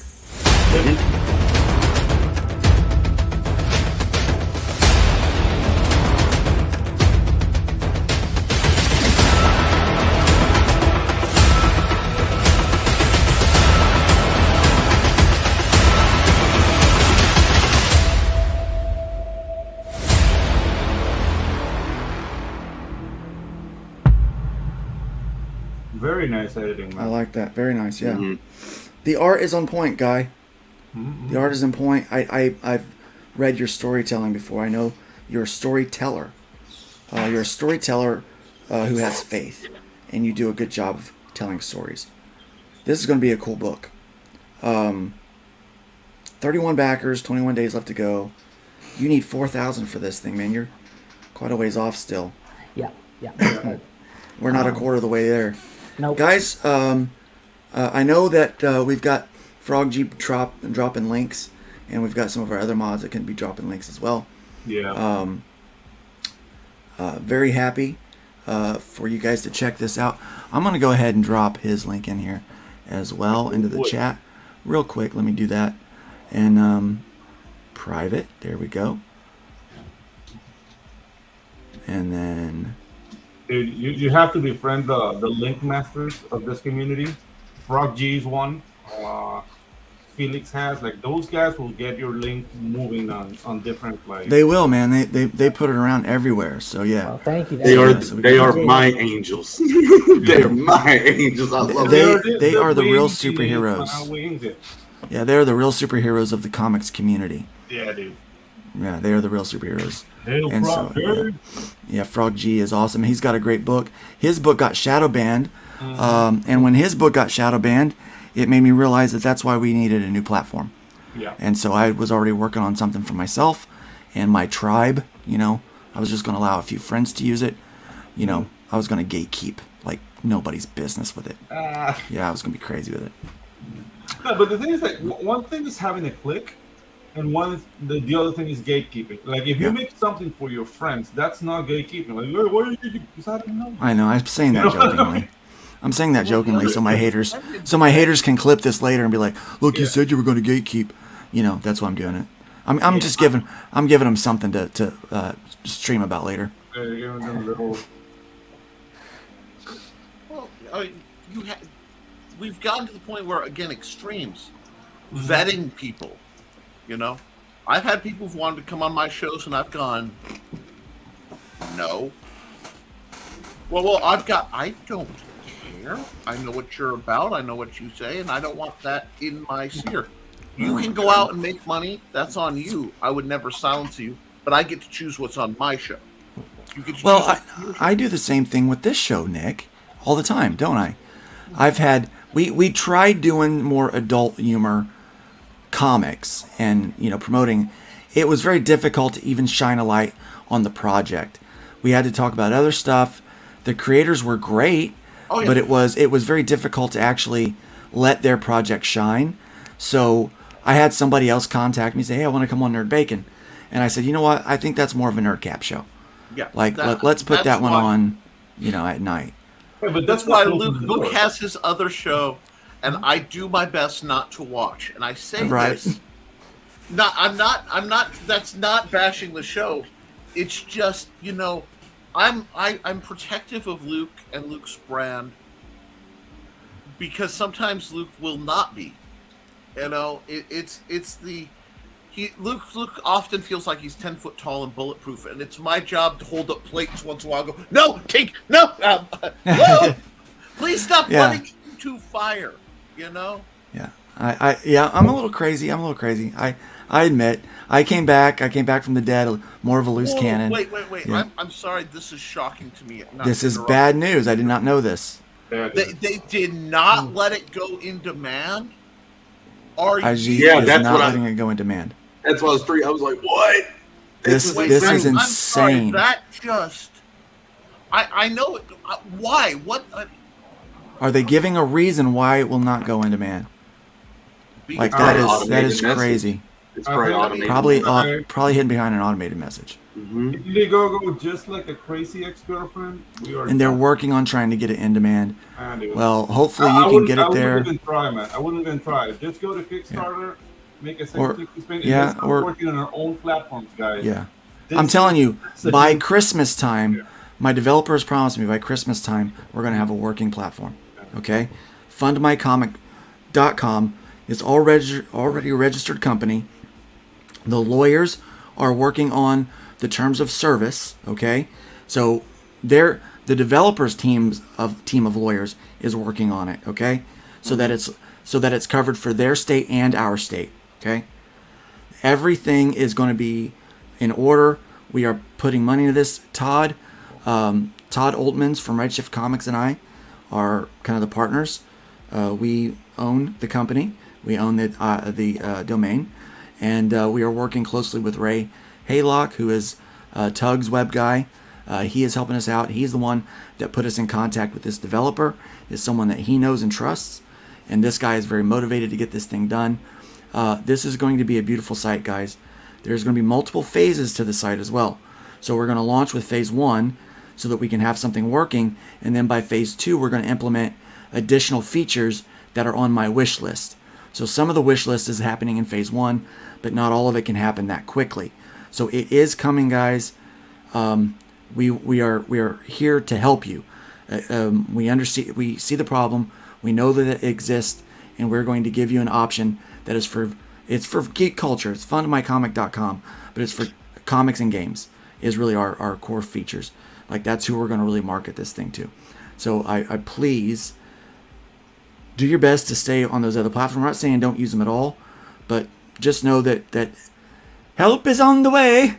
I'm saying don't. Yeah.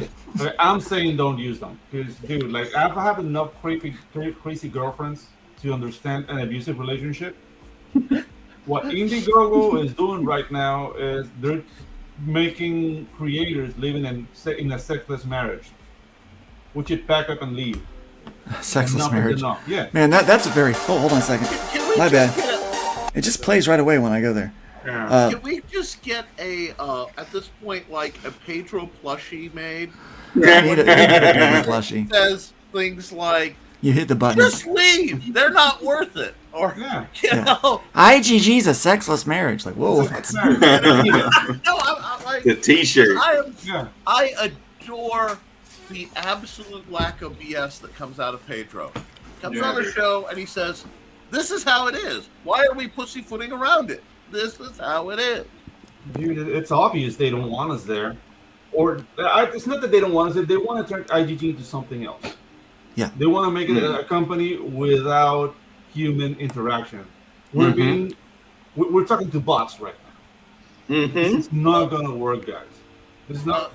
See what happened to Camel Moon. Camel Moon, like he wanted to extend his campaign, and he wrote Indiegogo. He's like, "Hey guys, like I want to extend another 30 days." He got an email back. Congratulations, you're in demand, dude. You're talking to an AI right now. yeah. So, do we want this? Do we want to sleep next to a woman that is already asleep? And when you touch her shoulder, it says, "I have a headache." That's what's happening right now. I love your imagery here. It's Very colorful. it's one that we can all I think respect in a sense. And identify. Identify with maybe. Wake it up a bit. Yeah, but no. I mean, it is. Yeah, and like you said, I'm the boss. I'm always going to be available. I'm not shutting myself off. I've been available through all these means before. I'm going to continue to be available to people that use the platform. If there's a problem, I'll be working with the developers to fix it. Because we want it not to just be my platform, but your platform as well. We want it to work for you and to save you money. I mean, that's why we chose a 2% platform fee. It would have been less, but we have to pay the developers too, so we have to work their fee in there. So that is how it's going to work out, guys. We hope to give you a nice place I to want to say something. fully on express this, yourself. because Pedro got Speed Luke Project, and Luke comes in two modes. I've learned after a few years of dealing with him. Either you get Speed Luke, and Speed Luke hits it and quits it, man. I mean, it is the one night stand of comic creation, or whatever. Yeah, hear the dog knows. But now I've had to take the long, patient, waiting for dinner reservation, Luke, where you're sitting on the bench going, "It's going to be good. It's going to be good, guys." Oh yeah. And I've had people, "Why are you still waiting to sit down at this table? It's Bizarre. been nearly 2 years." I mean, come on, Nick. Well, let's be fair. A did- year of that I was gone. The cook, I didn't know the cook went on break for a while. It happens. I was in the hospital for a bit. Wasn't doing much of anything but trying to live. So No, yeah, and you didn't even do accomplish that that. right, really. I didn't even do that one what, right. Yeah. Twice, anyway.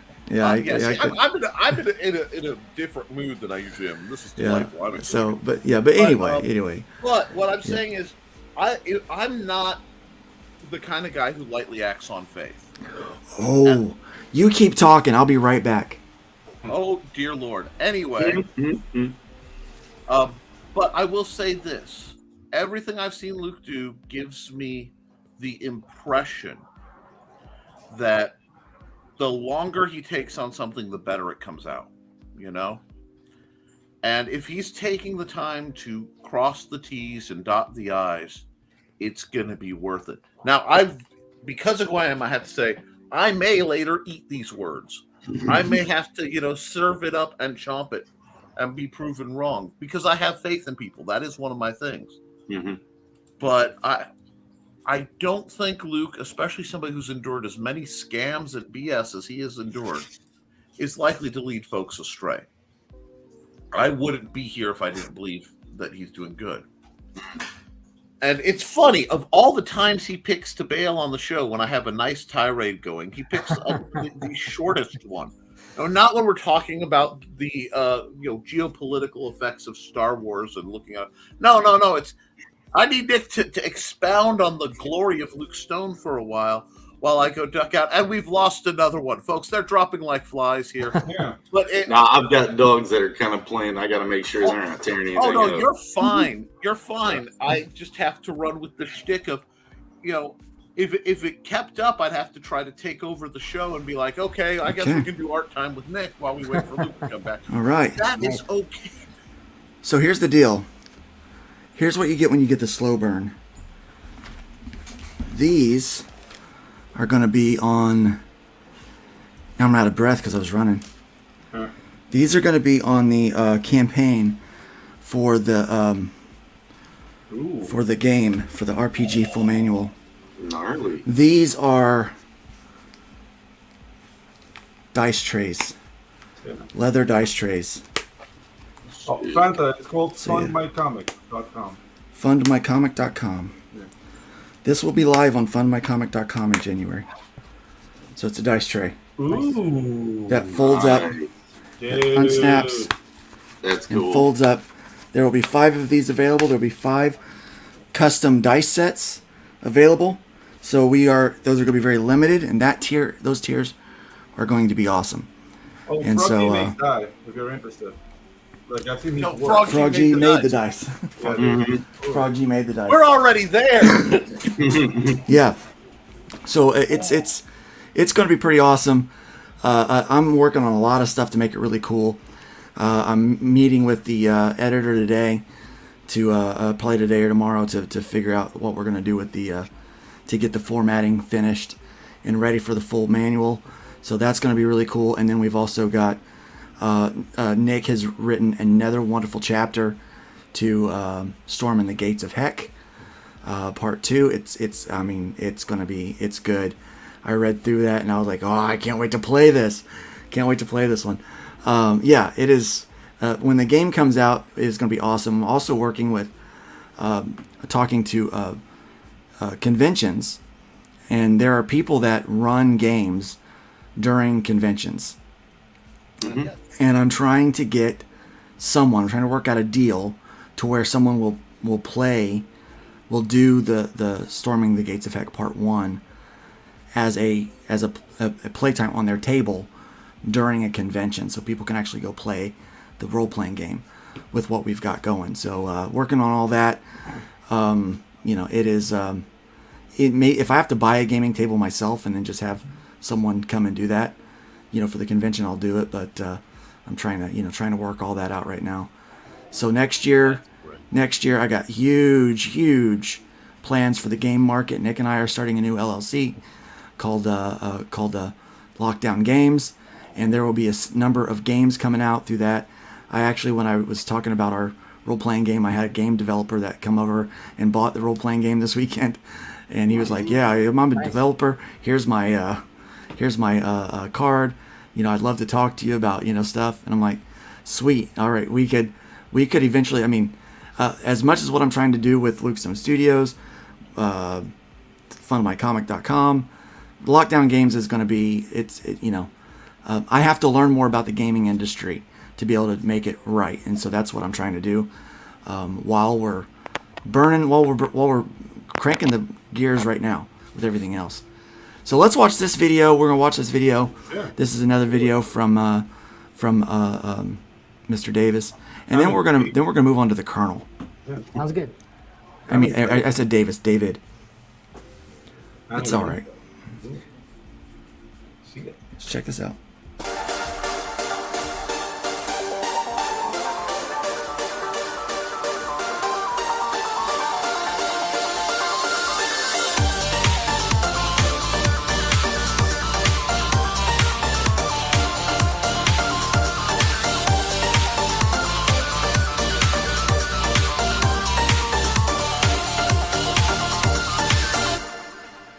You made an anime. Very cool. Yeah. You made an anime. That's freaking sweet, dude. Thanks. Guys, there's another link to a video here. I'm gonna throw that YouTube video in the content. This video is sponsored by NordVPN. Is it? Hey, look, Cyber. No. No. Stop it. NordVPN Stop is it. not does not sponsoring currently the sponsor bacon. us. Stop it. They don't get Yeah. a commercial. No, we are not sponsored by NordVPN. That was a freebie, NordVPN. It won't happen again. Sorry, That's but right. NordVPN, if you would like, Yeah. Contact you know. Luke if you want to change that. yeah. If you don't, We, if you want we, to I will happen accept again, sponsorships. It's a good thing that wasn't Blue Chew or Manscaped. I'm waiting for Takis. I'm waiting for Takis to sponsor. Those are Mexican. Yeah, that's really good. I love Takis. Yeah, my favorite. I don't like the Fuego that everybody likes. Yeah, It's not my thing. I like this crunchy fajita. Yeah. Crunchy fajita. Oh man, that is. So the That flavor gets both on me. the way in and on the way out. It's just, I don't know. Some people are into that. Yeah. I'm. Yeah. So. And you know what? While we're in this interlude and Luke's contemplating the glorious Mexican snackage, there is no jest on that whole sponsorship, guys. If people want paid commercial spots, please reach out to Luke. I mean, Hello, That- Tushy. you know, That's right the- now that's I the- do the odd ask Hashtag not myself sponsored, for hashtag could be creators, sponsored. I don't charge right now because part of it is just trying to help people out. That's why you see Frog G stuff. However, because I don't charge, that means I can go, nah, that's not airing today. So in fairness, but Luke is a dedicated businessman. This is why he handles the numbers on that end. And I think we need to get some more sponsorship here for Nerd Bacon because we get a lot of audience. Yeah. And a lot of you guys could do well with. And let me tell you, it is a great undertaking to build this kind of, especially the Fund My Comic. If you're interested in just helping out a little bit and say, look, you know, we just see what you're doing. We understand that this is a huge financial hit to you and your partner. Because it is. I mean, it is not cheap to pay a developer to build a website that will rival Indiegogo. It costs a lot of money. But we have a dedicated guy that's wanting to do it, and his company is behind it, and we're making it happen. So if you're like, hey, we like what you're doing, we want you to throw a couple extra bucks at the developer so he can squeeze in a couple more features, then the more money we raise, that way the more we can get added to the platform, because it just takes hours for him to do that, and anything we want he can build. It just takes hours for that to happen. And so obviously the more hours, the more it costs. You can do that by going, you know, to my website and dropping a donation. You could drop that. You can do it by sending us a super chat. You know, say here, you know, obviously YouTube will get their little share of it, but you know, we get a good chunk of it. You can do it by, you know, just by hitting us up on one of the many different places that you can throw money at. I think I've got one in here. Who No, I knows? don't have that Maybe anymore. eventually the Luke Stone Empire will be big enough that he can go after YouTube. Oh, I what? don't. No. Yeah, I don't know. I don't know about that. Here's I the don't thing, like, what is too big? That's the thing. Like, that's Yeah. the life no, I want. see, that's what I wanted to see where his line is. Yeah. I don't know. You have to ask these questions. Ask No, questions. folks. I didn't even want to go after Indiegogo. And I'm not trying to go after Indiegogo. I'm trying to make a place that people won't get shadow banned and they won't get their money stolen from them. Yeah. Because here's the deal. Luke's going to start this fight, but by God, he's going to finish it. Because here's the thing. Frog G's campaign, I guarantee they take their 5%. They will. They're taking their money even though they shadow ban. The whole point of being on a platform like that is to be able to be searchable. Is to be seen on that platform. Otherwise, what's the point? If you need a direct link, then what you do is you just build your own. So I thought, well, I'm just going to build my own anyway. And then I was encouraged by a number of people that, you know, if I'm building it for me and my small group, why not build it for the greater community as well?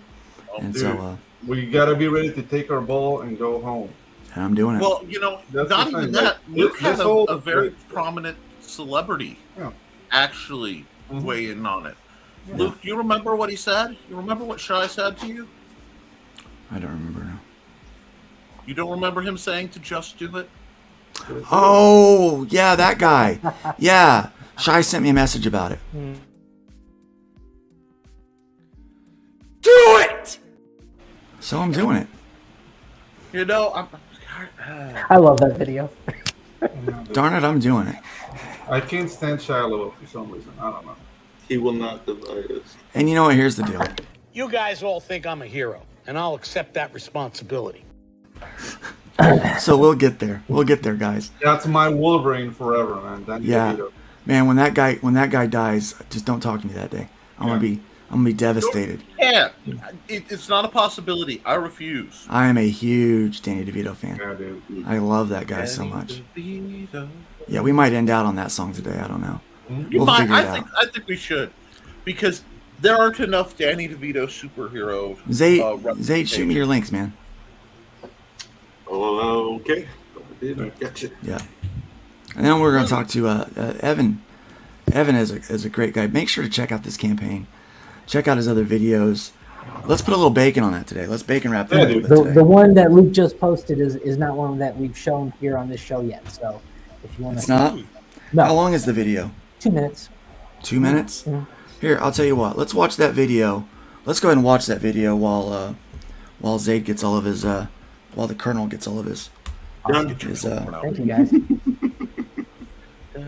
You're saying the Colonel now wants some chicken, and I know 2 that's minutes, yeah. stereotypical. Here. Yeah, I did it the right way this time. I had it backstage before I switched my link out. Here we go. Let's check out the video. Can we drop And then- Frog comment for a minute too? Drop it? Well, just because we don't want to interfere with the Oh story. yeah, I'll do that. I'll drop the comment. I forgot I had it up there.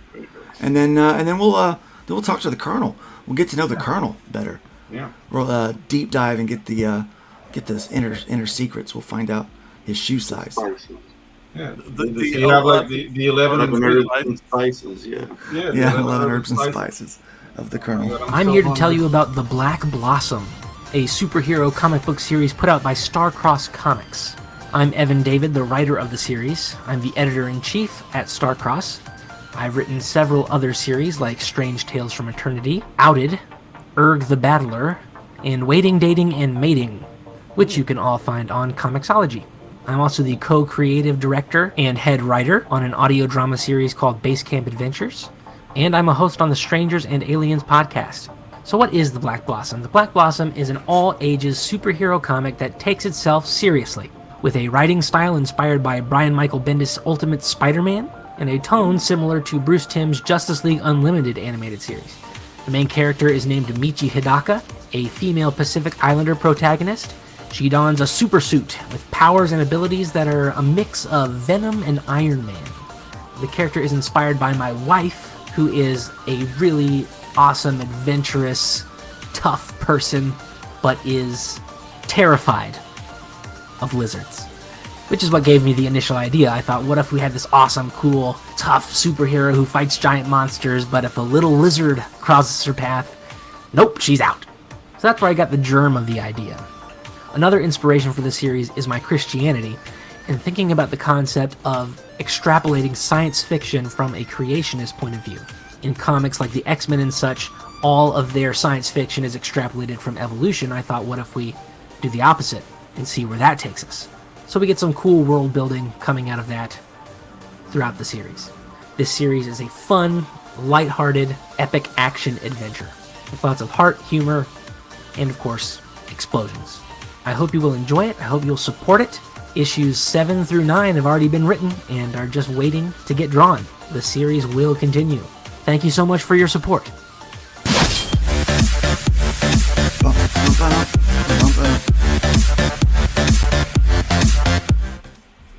If you know anything about me, you know I like a good bop.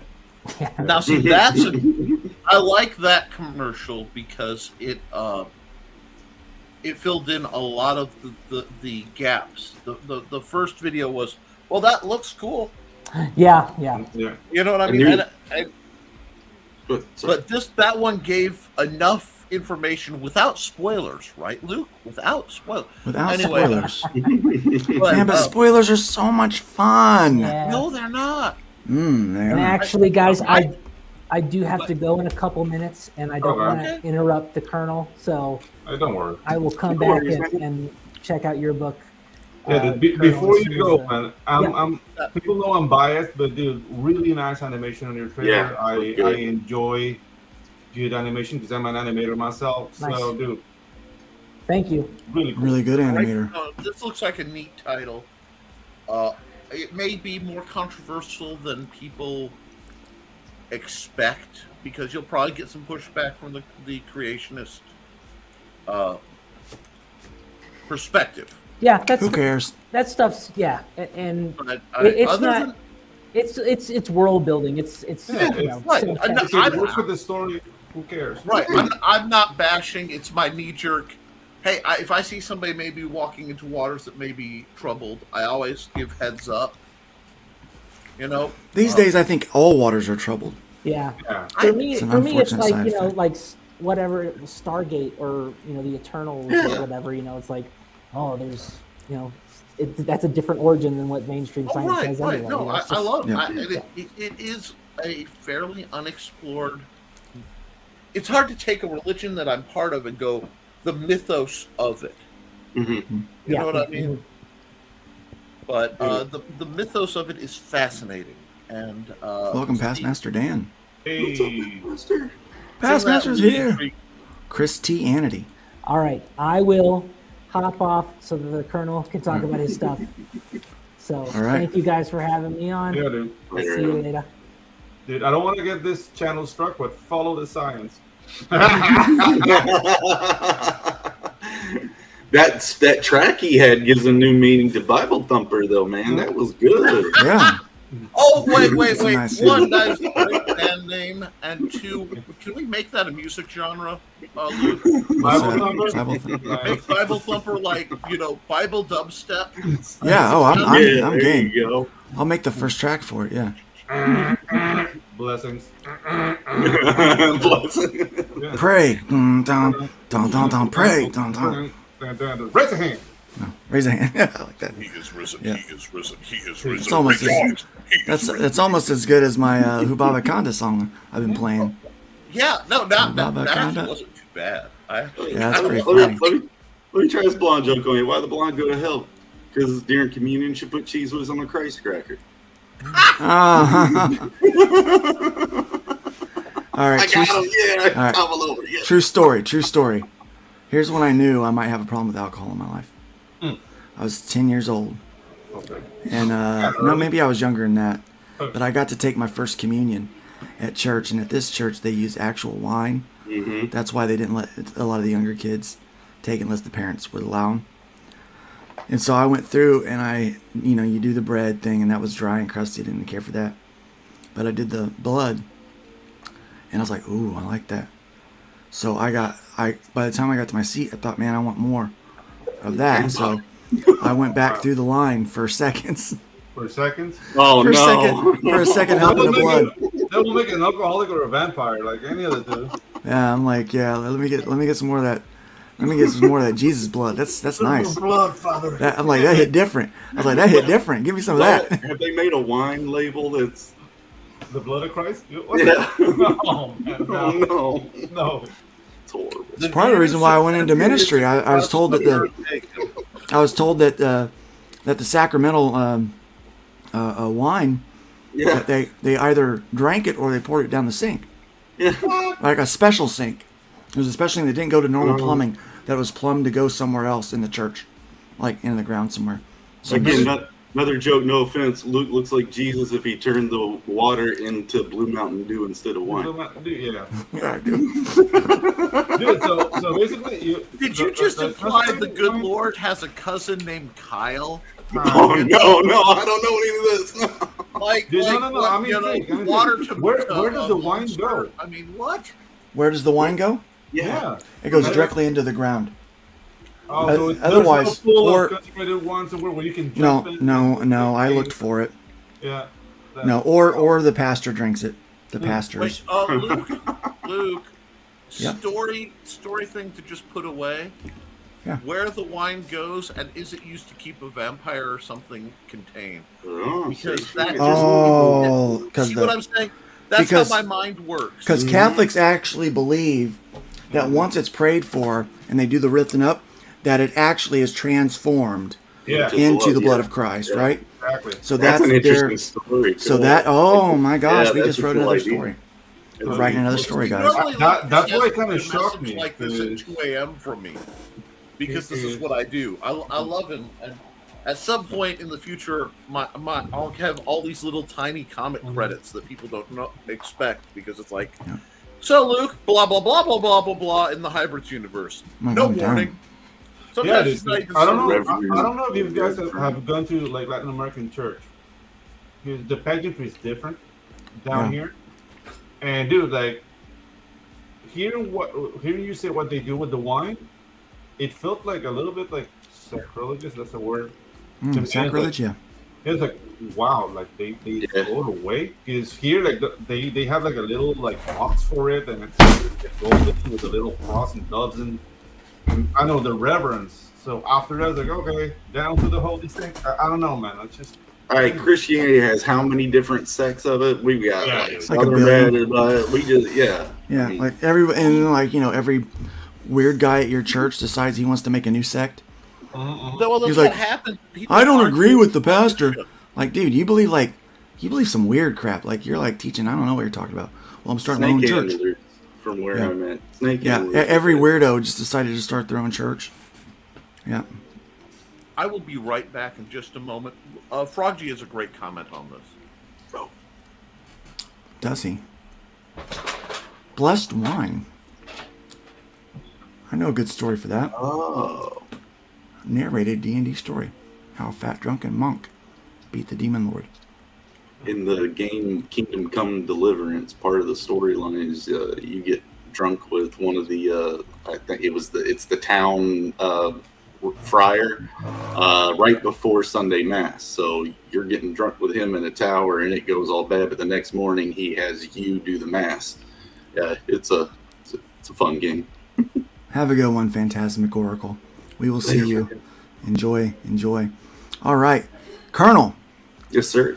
So, what's it like in your world? Insane. Kind of crazy. That's why I stay to myself. Just draw my fantasy books, take care of my dogs, keep my bills ahead. So you do this full time?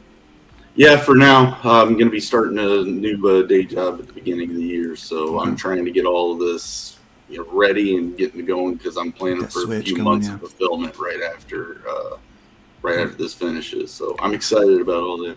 Now, how long have you been making comics, brother? This is my first one, bro. Your first one, really? Mm-hmm. Wow, looks real professional for number one. Thank you. Good job Appreciate on that. it. Yeah. So, what made you decide to do comic books?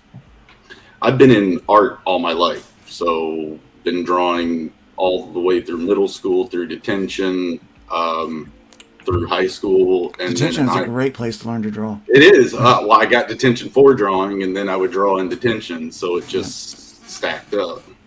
But in high school, my art teachers were like, "We want to get you in the Savannah College of Art and Design," and my grades weren't the best to do that, but my portfolio was. So I started drawing these characters based on this idea I had about when Star Wars gets freedom from multiple planets, I'm going to stick all that one giant planet, and just kind of remember that the planet can have that much variety. It's just so I designed a couple characters back then. Those were my first drawings, and I did a couple building designs. And after 2 years of me developing that idea, and because it's a whole planet, I never kind of got artist block. Whenever I tried to figure out something to draw, I just do something there. Or I did pottery. I've done construction with my dad and carpentry. So I've done a lot of work with my hands. It's kind of what I'm familiar with. But anyway, I got into Savannah College of Art and Design, went in for illustration, came out wanting to do game development, and got worked a few jobs here in Florida at indie development companies, and then started my own coming out of the last one. So that's kind of where I've been since 2016, is hard on my game development with my older brother. And then we came into Kickstarter, or not Kickstarter, but Indiegogo first, right behind Star Circuit. My buddy Joe Catapano went to high school with me. He's the developer of it. So I came in behind him, but with my video game Beckoned that was on Indiegogo. It had a 68K goal, and no one knew who I was. So I didn't have the crowd part of crowdfunder.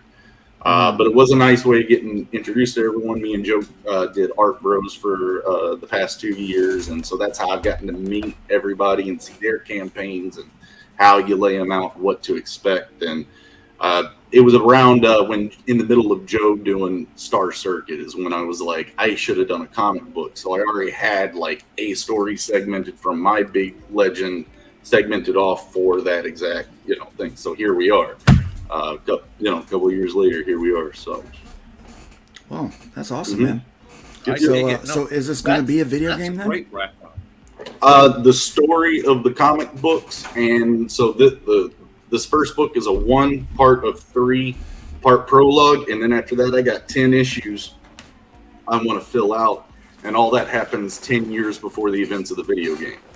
And then the video game acts like my Hobbit, and all this acts as my Silmarillion, and I have a whole trilogy after the video game to develop as well. So, and I know the ending, I know the twists, I've got it all charted down and laid out. So it's just getting the work done.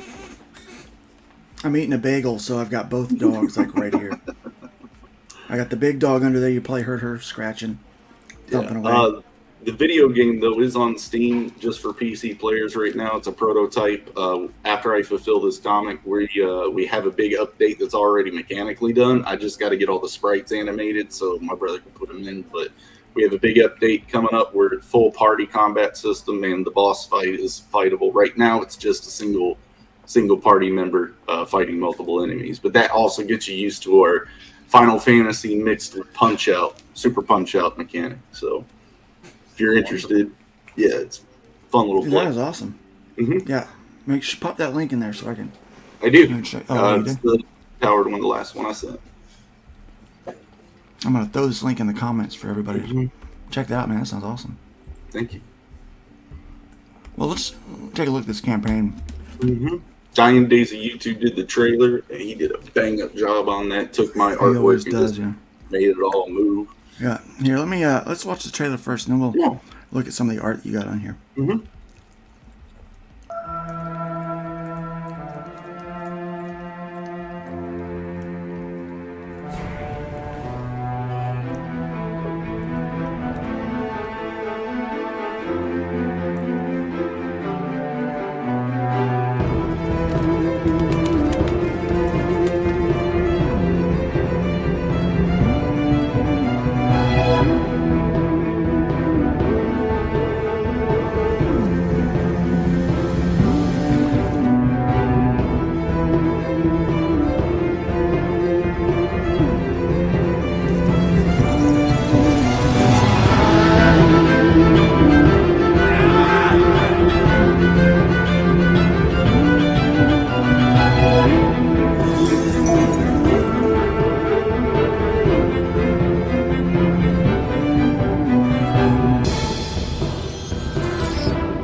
Well, that was epic. Thank you. My gosh, that was. This is my jam, right? Yes. Right. All over this. I love your art, dude. Oh God. Thank you. Okay, folks, this you've got. Look at that, Like, just that I'm hitting that Final landscape. Fantasy Tactics opening button, which I love. The background art is phenomenal. It's not just character. The layout, this is professional. Look at that background in there, styles dude. Wow. distinctive. That The that color is the kind of palette. stuff where I'm like, when I see that, I'm smooth. like, yes, this is where I want to be eventually. That is one of those where I like feel myself grabbing, just going yoink. Yes, put that in the file with J. Scott Campbell, and Did just you do the a few colors others too? That I keep. Yep. I love the use of color. Thank you guys. The Thank you paint guys. approach, Wow. It's so good, guys. You Man, this know is me. beautiful. I kind of nod and yeah, this is good or that's good, but this. This is Oh, freaking beautiful, man. Thank you. Appreciate you all. My gosh. No, this is what projects like this are why I do shows like this. You know what I'm saying? Because this is the kind of stuff that makes you a better artist by looking at it. You know, I can tell just by the depth of the mentality and what you're talking about. This could be a picture book. The story is going to make you a better writer. This is the kind of stuff that this is going to pull you out of your real world or your BS, and you're not going to know what's going to happen next. Look at this. And yes, just what's going on there? Look at that. Look at that. Oh, what's going on there, man? Big crystal sticking out of his eye. I saw it. Yeah, I see that. My gosh, that's one heck of a way to go, isn't it? Mm-hmm. Holy cow! This is so like this is the kind of book I would get, not just to read the story, but just to sit and look through the pictures for hours. All of this going on is just gorgeous.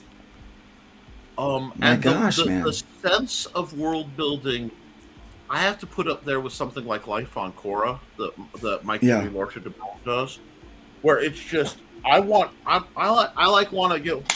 Boom! I'm going to isekai right now and just wander around this place. It's got the whole depth of a video game feel to it. Oh yes. Thank you guys. It just says Nick needs to watch. Nick needs to smoke a cigarette after watching it. And if I believed in intoxicants, yes. But I don't. Wait, is it Danny DeVito's birthday? What? That would have been an interesting time. That's cool. Is it really? I'm gonna look. I will Google it. And give me find out if it's Danny DeVito's birthday. You let me know. Danny DeVito. Blue Ted even thinks this looks gorgeous. Thank you very much. She's got to go find money. He is 78 years old. Happy birthday! It's Danny DeVito's birthday. Oh well, you know what that means. November 17th, 1944. You know what that means. All right, guys. Sorry, we got you. In this world that we're living in, there's so many people wondering how we ever hope to clean up all this mess that we've made. There are people dying in the street, little babies with no food to eat. Sometimes it seems we should accept defeat, but this won't make us fall. There is still one man we can call. Danny DeVito, the one that we need, oh. You're the one who can turn this all around and lift us from the ground. I know you are my hero. You're the one who has come to save the day. We need you more than words can say. Yeah, this one chubby little man has the power in his hand to heal the divide and bring peace to this land. Doesn't matter if you're left or right, we know that Danny is our guide to help us put our differences aside. We can trust in this man, put our lives in his hand. I know Danny DeVito, the one that we need, oh. You're the only one who can crack this egg. I'm down here on my knees, I beg, from zero to hero. It's time for a new orange fat old man, but this is one we all can stand. Someday you'll leave this world behind, and on that day the world will cry. And this is why Danny DeVito, wearing a Speedo, this image will unite us all. With Danny we will never fall. Who needs De Niro? This is a face we all can trust. Oh Danny, won't you come save us? Happy birthday, Danny DeVito. Happy birthday, Danny DeVito. That dude's awesome. I love this song. Was that Bard playing that? I can't remember who that is. No idea. From Stranger Things, Bard, no? Okay. No, that's not No, I know. Bottom child. All right. Now back to this awesome Now, book, get man. back to you're awesome. And folks, I apologize, Colonel. It's just, we take Danny DeVito incredibly. Oh, seriously. hey, I do too. I enjoyed that. I've never heard the song, but I love Danny. He's awesome. Not puppet Danny DeVito. Yeah. This is like ADHD version of any other show you would watch. Like, we just jump around all the time. It's like, what? I don't know. Ah, let's go. Awesome. Yeah. Look at this. Okay, featured perk. We don't tend to go through the perks here because our people that watch this, they're smart and they understand how that stuff works, right? They understand what a perk is. They understand what they're doing.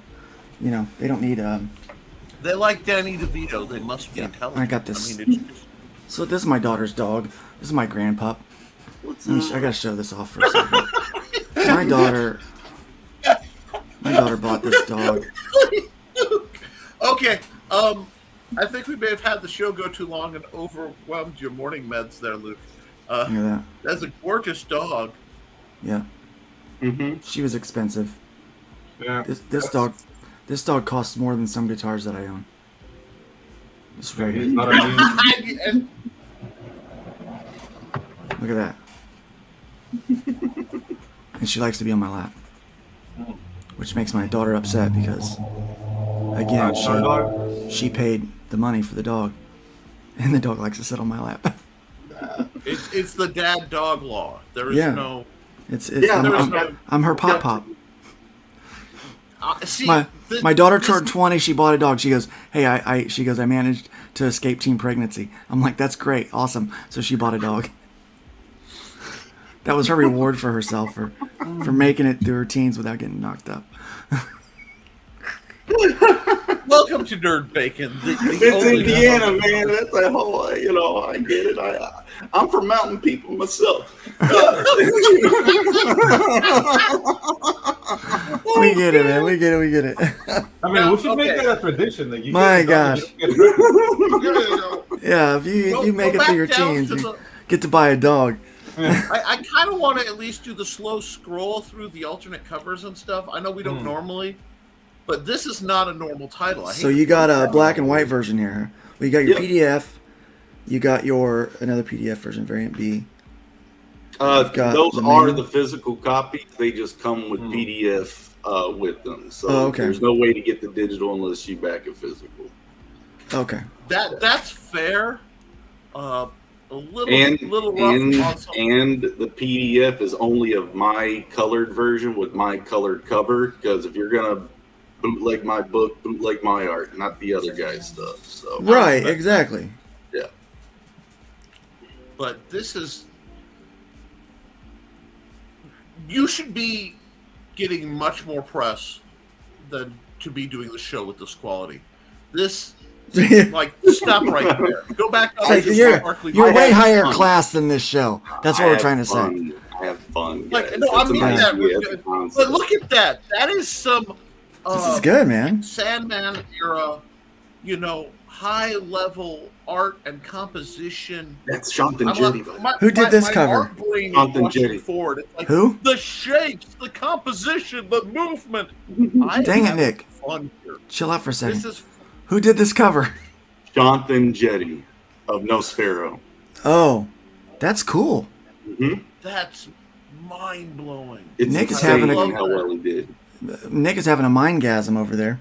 And all of this beautiful art. I'm unapologetically this is entranced. This is right up Nick's alley. That's kind of why I wanted to have you on this show, because I was like, wait till Nick sees this thing. He's gonna freak out. I love non-superhero comics. I'm sorry, I'm not bashing superhero comics, you know. Guys, we're But still sitting at dang, 69 backers. I know we love that number 69, but let's make That this a is nice. 70 backer. That Okay, is nice. let's And get a it- backer or two for this morning. All right, guys. Yeah. I mean, come on. Let's wrap a little bacon around this one. This is a beautiful book. Now thing tell that us a people- little bit more about the story. Well, the story is in the vein of Dark Crystal, Neverending Story, Labyrinth, and of course, Lord of the Rings. It's a story that takes place on a planet called Divanis. There are two substances on this planet that affect all the life forms on it. One of those substances is these crystals that they call Lodens. They vibrate all over the world, and it creates a conscious form or a conscious awareness. Sorry, my dog's just found a squeaky toy. That's all right. These crystals vibrate and create a conscious awareness called the Shadrea, and that's how the magic kind of works in this world. As they meditate to these crystals, get their brain waves to match the frequencies of the crystals that are vibrating. Ergo, that's how they can make fireballs and stuff. Particular things happen. But the other substance is called denethite, and it's a corrosive substance that takes over a host and basically puppeteers them. They're still consciously aware, but it's still influential. Hey, I've been on this show for 2 hours, and now you grab it? Anyway. Yeah, that's how they are. They're like, "Hey, Dad, I gave you 2 hours. Now it's time for me to play with the toy." So we the love story- we love Sorry. our pets on this show. Mhm, We for don't hit sure. dogs. Mm-mm. We love our No. dogs. Love my dogs. But the story follows what's called a Jiri, these monkey-looking people. A Jiri father raising his family in this tree kingdom of Tulabanya. And he's going to have an exam at his job. He's one of the high magic users called tuners. And he's going in for an exam to become one of the higher ranking ones called the Watchers of the Nightmare Eater. There's this half child, half crystal kid in the roots of this tree that is infested with this denethite substance. But it halts the denethite from growing. So they study the kid to try to learn how they can probably save the tree and save Divanis from the scourge of denethite. They were slaves like the Israelites were in Egypt and 100 years ago, and they were exodus by one of their own. But that Thalian empire was developing military might and technologies using this denethite. So they are the exact opposite. They found a new home in this tree, and they're using these crystals to develop their own airships and building up their own technology. So that's the beaten clash. Really complex, but the elevator pitch is too simple. All right. So this guy with the crystal in his eye, is he not dead? No. Oh, I thought he No. died in that picture. No. He just got a crystal in his eye. Lodged in it, dude. Now he's Yeah. walking around with a magic crystal in his eye. Yeah. I don't know if that would be better, like having a crystal in your eye. Well, it looks like it's painful. He looks a little upset. Yeah, Oh, he's, yeah. not, he's not enjoying it. That's for sure. Yeah. Yeah, but he looks, man, this looks so cool. Yeah. Thanks. Sheesh, man, that looks so awesome. Help him. Dude, and the things that I like the character design in this project. It's like a more elaborate dark crystal. Yeah. You know Oh, what that's I mean? Like That's a thank you. Appreciate that one. yeah, dude. Yeah. The family that of the artists that developed the Dark Crystal. I'm really glad that everyone kind of stayed true to their source material on that. Yeah, dude. Because Dude, you said family, and I thought that I have very ugly neighbors, and the whole family looked like that. Like, wow. Okay, but yeah, I like where you went with it better. Yeah. It's a family portrait, yeah. Yeah, man, this looks really good. This looks really, really good. I like it a lot. Thanks. There we go. We got a backer. Oh, Bacon. we did? You're no longer 69, now you're 70 backers. It's like a bacon bit, like a bacon. Bacon wrapping this. Bacon, we just go bit. Thank you all very Nice, man. much. I appreciate that. Man, one of the I think things- this is going to be super successful, man. 26 days left to go. One of the things people have been going nuts about were these crystal shards that Well, I have made. let me- Can let me you make put it big. wait? Let Put me make it some big. Miracle Grow on that. Show that It's again. bacon. Yeah, so these are these shards that I've made, and it comes with a belt frog, so you can hang it on your belt at like cosplays or Dude. Ren fairs or whatever. But Is it- it's that- is this in the acrylic cast campaign? for the shard part, and then it's sinew for the handle wrappings, and then woven leather for the grip. There's an extra crystal in the pommel that's our Chrono crystal that has the spell of hover, so it makes the knife lighter, so you can maneuver it quicker. Imagination, but they feel great. They're well balanced. I absolutely love them. You sold out of that already. Yeah, Dude, I want to cut my hand with that. You can't. It's just plastic. Yeah. Do not underestimate my ability to have to. Yeah, dude. I can be very motivated. If you hit it hard enough, you can make something. You can do something. But yeah. You're just So is this your really- first 30 or your second 30? First 30? Nice, Awesome. dude. This is going places. Are you going to If extend? This doesn't become a major animated feature in the next 5 to 10 years. I'm not being facetious. I want you to see the video game too, then, because I do animate a little bit too. All right, here's the thank deal. You. But thank you. I'm still. This is one of those that we are a bump on the rocket launch. I mean, this should be going. This is on the road to 5 With figures, the man. Thirst for actual new, original, creative IPs with distinct visual styles. That I am shocked that you don't have people at your door with briefcases full of money, like Sign With Us. I'm stone cold serious. I mean, like Netflix should be at least being like, yo, what They we got gotta- to keep Disney. They gotta from know getting I'm us. around. They gotta know I'm around. I mean, Well, what can, we will do? What Well, I'll we tell you can. what, coming on shows like Nerd Bacon will help that. You think it won't? I want to see everybody succeed, but this is one of those that I don't have to worry about. I mean, like this is just shoo. Yeah, guys, let's help this move up a little bit. I can Yeah, see this guys. going to 10K easy. Yeah, dude. And thank you guys. I appreciate that. I really do. I mean, I'm gonna do it pretty much regardless. This is just the first time that I've put something down for people to, get from me. I mean, all my life. I've dude, been you're in doing hard Deltona? work. Yep. Dude, you're not far from me at all. Sweet. You're like an hour from me. I'm in Jacksonville. Oh, okay. Yeah. Up there. Yeah. We'll get together, have lunch one day. For sure. There's that MegaCon that's coming sometime, but I hear they're getting a little squirrely. Yeah, they're getting a little squirrely. I don't think I've applied, but I don't think they like CG guys. I mean, I don't actually have a hashtag in my bio, but You just did a convention anyway. Just went. yeah, it doesn't. So here's the deal. I don't have a hashtag in my bios, but Yeah, I've got a me lot of either, CG but- money in my bank account. Yeah, these guys So are my they're buddies, man. Yeah, and I'm like, so I'm, I claim them. And I was talking with Noah Salt, the guy that draws the Last Ronin, one of the artists for that. And I was like, yeah, it was kind of my dream growing up to draw the Ninja Turtles.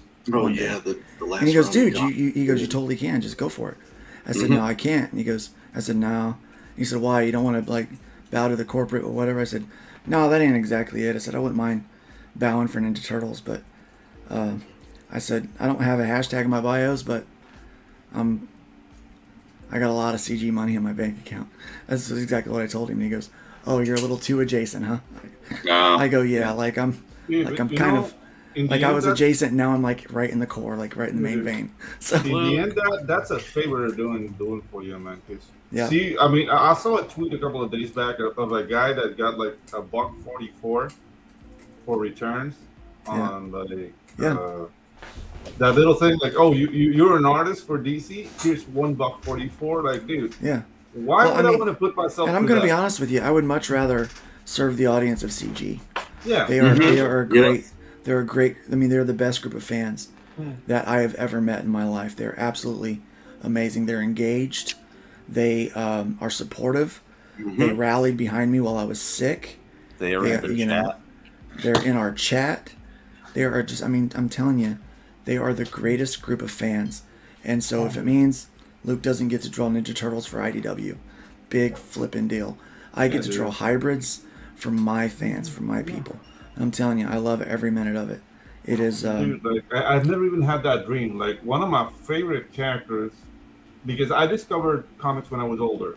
The first comic like I religiously bought was Deadpool, and I harbored the dream of drawing Deadpool like for 12 minutes.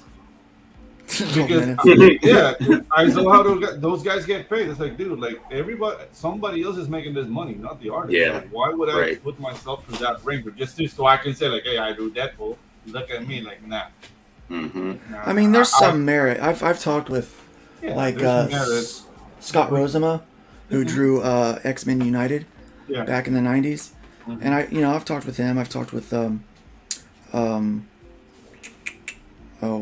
name is escaping me. I always miss it. I should know it. He was an Arrow Comics guy. Only Death Can Save it. Russ Leach.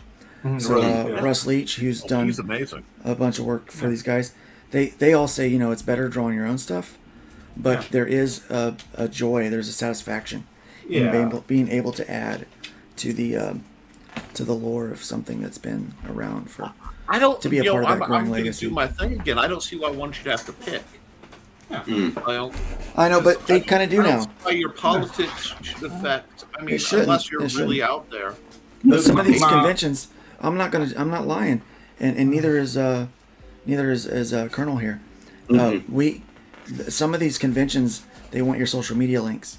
Yeah. So they can go through and see who you are and who you associate with, and they won't give you a table if they don't like your social media presence. Which that's not separation of artist and craft. Just even if there was a real reason, I mean, so that's already a lack of maturity on like, do you want that type of audience member? I don't know. Yeah. So I have applied for MegaCon. I have not heard back yet from my application because I've not been before. So I'm trying to get into that one and a couple of other ones. But I'm also doing conventions outside of my market. Where I don't have any current backers or people on my mailing list from those areas, so that I can try to grow reasonably grow my audience organically. Are we like applying to the Wet Buffaloes here? Like, why there should be like a song, a dance, and a secret handshake to get into a con? Like, dude, you want to get people to buy your books. Like, if somebody wants me to put me through that, like, dude, I don't need you. Yeah, because you're weird. Weird, exactly. You're weird. Great. Tell. Yeah, you're weird. Now, to be fair, a lot of conventions aren't like that. Most of them aren't, but there are a couple that are. Yeah, exactly. That are a weird song and dance thing. I get confused listening to this because I have no hashtags quite deliberately. That way I can go everywhere and talk to everyone. Right. That's my thing. It's not any judgment on anybody, but I like by being neutral. I can say no. Now, if you can look past this, talk to this person. Yeah, I know their politics are crap. Nick, I'll be honest with you. You're almost too adjacent at this point. Yeah, exactly. Well, you've worked very hard to try to do that. It's weird, man. I'm sorry. I'm sorry, Nick, but it's weird. But you got our filth all over you. If that's the case, I did nothing. You know what I mean? Yeah, I'm going to walk where Right. people are nice to me. Exactly. But That's what happened to me. People were nice to me. this art, here's the thing. This art and this story and this IP are so good that the people with an eye for profit are literally going to all they're seeing are dollar signs. Look at the dollar signs in front of the elaborate dollar signs in the back, and then the flow chart of games and miniatures and properties, and that knife. Why isn't that on? Why aren't replicas being sold mass produced through Gall? Are you gonna make any more of those knives, dude? In the future, yes. I plan to. Because I want one of those. Yeah, dude. Make I missed Christmas it. I missed special. out on that. Say it again, Pedro. What was that? Made it special for Christmas. Like, cut your Oh, hand yeah, in right. style. Yeah. With that I Beckham found a knife. guy who naps flint, so I'm looking for him to find some obsidian, and but it's expensive. Yeah, obsidian is expensive. Actually, And make a brittle. real one. Yeah, And brittle. I am brittle. Yes. But I'll as a creator and a sword nut myself, you at least need one yourself.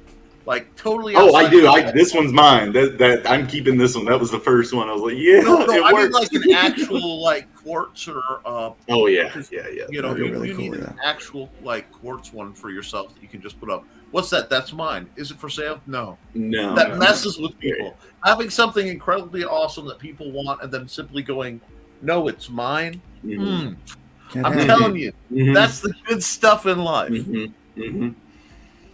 But Oh, I I'm just don't- glad everything turned out though. So Yeah, This and this is- art looks amazing, though. I don't know. The story sounds Hounds fun. of that shiny shirt. That's mine. Yeah, with everything else. Precious. Nice. Yeah, dude. Nice. But no, this is. I can't talk about how cool this is because it's like. So this enough. comes with a crystal. Yeah.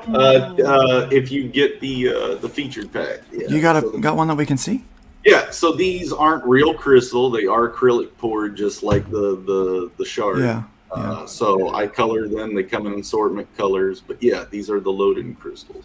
The cool thing about the Chime Cube, which was a trainer for the little kids in Tulabanya, but it's also woven with sinew, and it's a 4-dimensional hypercube made with primitive materials, so it kind of mirrors their advanced understanding of geometry mixed with the primitive materials they got. But you would basically, as a kid, take your crystal load, and if you're training, and load it in there, load in, get it, and then from there you'd be able to meditate, and the formation of it amplifies the crystal's vibration, so it makes it easier for the little kids to play with. That's cool, man. Yeah, I only had one of those. See, what you need to do is do So that one's sold out too. a 3D print of one of those, but run an LED with a watch battery. Oh yeah, for sure. Dude, like, So this is those would sell like freaking hotcakes. Yeah, dude. This is a mix between Rubik's Cube and witchcraft. I love it. Just like, Oh yeah. Well, no, I mean literally. Mojo, mathematics, and crystal. I'm here for it, man. Oh, like, yeah. Do you want to And be the a chat- magical nerd? Who doesn't want to be So you get 4 books and the crystal. Mm-hmm. I'm bad at math. Take advantage of it. Yeah. $65. I'm not good numbers. No, at the end of this I like week, those numbers. I know everyone is getting paid this weekend. I am going to be putting a couple more perks out and maybe taking some of those ones that are already sold out off. But that's going to happen at the end of this weekend. Kind of get everyone that's going to get paid this weekend y'all's chance to get what you needed for this week long that we've been out this way. But I'll be, changing it slightly just on the back end. Make it more fresh. And you can add on different color loading crystals? They are assorted colors, so you don't get to choose which one. But you get all the colors, right? Yeah, you can get the For an collection. additional from all of them. 25? Yep. Dude, that's really cool. Yep. Yeah, or in that crystal market. I like it. In that crack. Yeah, that's crack. Crack pack. But yeah, no, Crack they are. pack. Go ahead, Patreon. Sorry. Sorry, man. No, what were you saying? Sorry, no, nothing. Nothing. Okay, all right, nothing. Look like Danny DeVito sneezed outside. I don't know. Happy birthday, Danny DeVito. Happy birthday, Danny. I'm busy shopping. I'm sorry. That's in the dead air. I'm sorry about that. Pregnant pause because Luke is shopping. All right. So all right. we just put a little more bacon on that. Awesome. A little bit more sizzle. A little more sizzle. There you go. 71 Oh, bucks. sweet. There Holy you crap, dude. Yeah, this looks cool, man. I'm down. I'm totally down on this one. Well This is great. deserved. Like, dude, I saw this project when you were. I mean, you were already ways on, but you were like working on it. And now seeing the campaign, dude, I'm so proud and really happy for you, man. Appreciate you, man. Yeah, Tropical Magic. I remember seeing that trailer for it, dude, and everything in it, dude. It just looks so clean. So yeah, thank you again for like being on the show with me and us, like, because you went to art school as well. Yeah, And, yeah. I felt remember. for that. I felt for that Kool-Aid, but Yeah, me too. You're great. Yeah, we talked about that. Yeah, but I hey, fell we're for here. that. We're here now. I did not fall for it. Yeah. I remember I took one art class, and the guy was teaching Photoshop, and he was doing something. I said, there's a faster way to do that, right? Yeah. And he goes, "This is what we got to teach." I'm like, "Hold on, let me show you something." So And I did it, and he's like, "That is way easier." yeah. And I said, "Yeah, there's like a lot of other like cool things you can do with this." I knew more about the program than he did. I am traditionally trained, but this whole book is done in Photoshop, so it's cross-hatched like I would with graphite. Yeah. Layer. So Yeah. I work with. I used to work Photoshop, but they started getting real glitchy on Mac. So I moved to Clip Studio Paint. Mhm. And, Okay. I swear by it now. I swear by it. That's all I use. I can't be unfair. Like I can't badmouth my school because I learned a lot there. Right. But dude, I learned to animate in paper and pencil with guys like Lee Mishkin and Bob Godfrey, and I learned all of that from high school. Yeah. I had some amazing art teachers that were way beyond where they needed to be, and they recognized my ability, and they taught the class one thing, and they taught me something else. Ooh, they said, since you're done with that, I would wrap up those lessons really fast. And they said, since you're done with that, let's work on this. Nice. And they taught me so much about traditional, about, beyond the art aspect of sequential art. There's so many techniques and so many things that I learned from my high school. I had 2 high school art teachers that I can attribute most of my skills and abilities to, because they were just so bless those tremendously teachers, amazing. man. Me too. Yeah, dude. God bless thing, them. like, you change God a bless kid's teachers. life. Yeah. You change a kid's life when you pay attention like that, like genuinely say like, okay, this kid has talent, let's cultivate that. That's a life changer, man. Yeah. There's a lot of people who have like untapped talent to just go like, what do you do? Yeah, and I went to an inner city school, and they were like, "Bub, you got to do something with this. You got to let this take you out of Kokomo." Yeah. And it didn't. Ministry did, but it's taken me further. Now this is what I do full time. This is it. Exactly. It's kind of fun. It's kind of weird that when people's like, "What do you do for a living?" I'm like, "Well, I draw cartoons. I draw comic books, and I tell them I'm a comic, and they tell me a joke. I'm like, wrong one. Oh no. Yeah, no, they. I think what's fun is I love doing character design for people. Like I like taking like their ideas. These writers, they have these ideas. They don't know how to visualize it, and being able to bring their character to life for them is one of my favorite things. I just absolutely love doing that.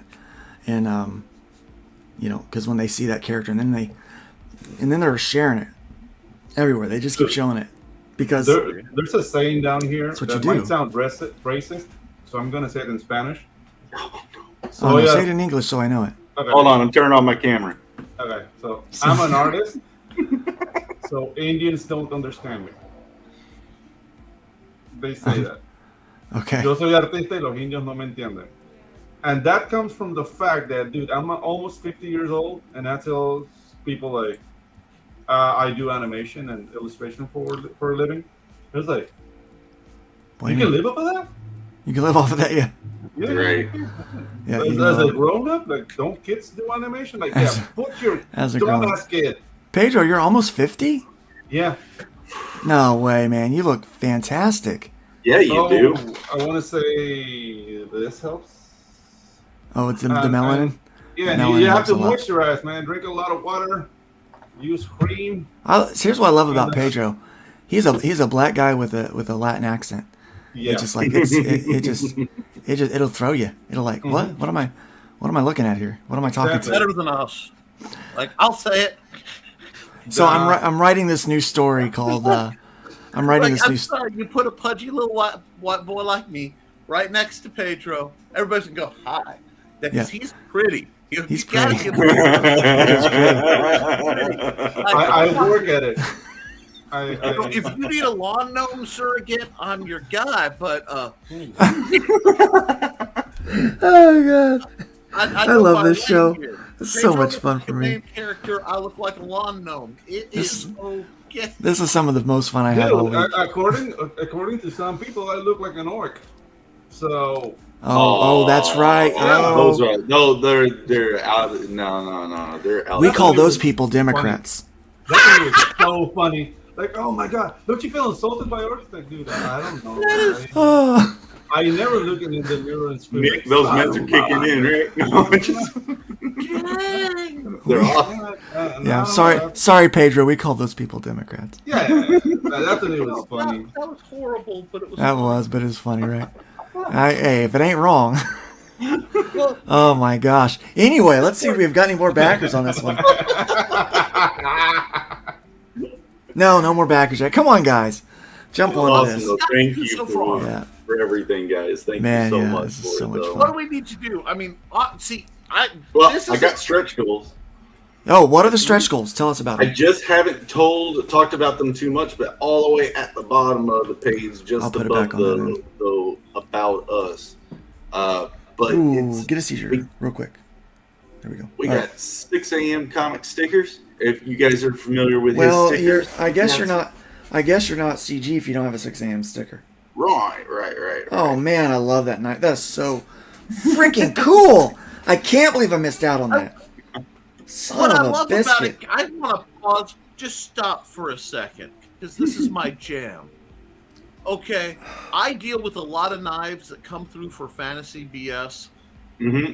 that are designed by people who have no concept what a knife does. You know what I mean? Mhm. So I am almost more enamored to see a knife with a silhouette of a, like, the grip makes sense, the belly cut makes sense. Mm-hmm. The point makes sense. This is The you know, ratio. this is it's very similar to a knife I have in my other room. I am But you wondering don't how get the that- tang works. It's not full tang. It's not full tang. Yeah. But yeah. I take back everything I said. No, I'm kidding. I'm I kidding. know. Because, Yes, I you mean, should. Because that would become the weak point. Yeah, Right. no. no. You know, I'll tell you for straight hacking. up. The weak point is right behind that cut Sinew right right there. there. So right there. Yeah. So if Right you there. whack your sister or your brother or someone, It's gonna breaking. it's not breaking. It will bend back. It'll bend probably all the way 90, and you can bend it right back. This Oh, has been 'cause- this is armature wire inside Oh, that okay. I wove sinew around. So it's very durable. Very it'll last you. Very I cool. don't So, mind. man, it flipping took you a around, long dude. time to make this. About a week. A week. 15 inches. I know Please something else that's take 15 that inches. thing and put it in a silicone mold My and just imagination. make cheap. That's full what I resin got. copies. That's what I did. Stretch goals. Oh, Yeah, hold on. you got me talking with another knife guy. I know. I do that sometimes, don't I? No, Fun. he's one Blue of my Teddy says, people. Blue Teddy says, I can't wait to get this. I've got a stack of Art Inspo comics on my desk that is making into that stack. This is making that into the stack. And I can Yeah, already these- tell. Yeah. This is the silicone mold that has 5 chambers for the loading crystals that I'm Hold on, making give me a everybody. Oh, So I had to make the chamber. I've got it all tied up because it's already prepped for a pour, but it's got 5 crystal chambers in it, and then that loading shard mold is right here. So yeah, just right. push it together. It'll remake it every time. Oh, that's That is brilliant. great. I haven't gotten into that yet. I need to. I need to start working on That is so cool. making casts and stuff of my. I've got this. This guy takes forever to print on my. Oh, you can't see me. Yeah, can't see it. This guy takes forever to print. Yeah. The big one, the big bust. Oh yeah. Takes forever to print. This takes like 4 days to print on a PLA. But if I could Yes. resin cast this thing, it would be I can make countless numbers And of them. faster. And Way faster. faster, yeah. Yeah. Yeah, it would take a couple hours. Oh yeah. you So know, and a couple Chris days to Fist- finish instead of weeks. Chris Fist did me a 3D print in resin of my main character of the video game. It's a little tiny, but I got a big sculpture behind. Look at that. Right there, little Oh, guy. that's neat, yeah. Pull him up there. A little mini. The details are real Very simple. cool.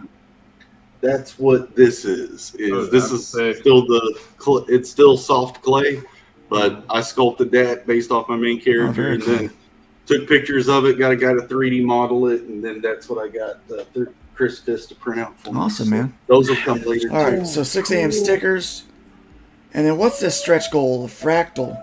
Yeah, so we got 8 stretch goals that are planned down the way, and the whole idea is the more you guys fund, the more crystal part of that fractal is going to get solidified, and that'll reveal the next stretch goal. So I've got prints mainly. I've got a couple knickknacks that are scattered in that. So some of these prints I have showed on my stream before, so those are already done.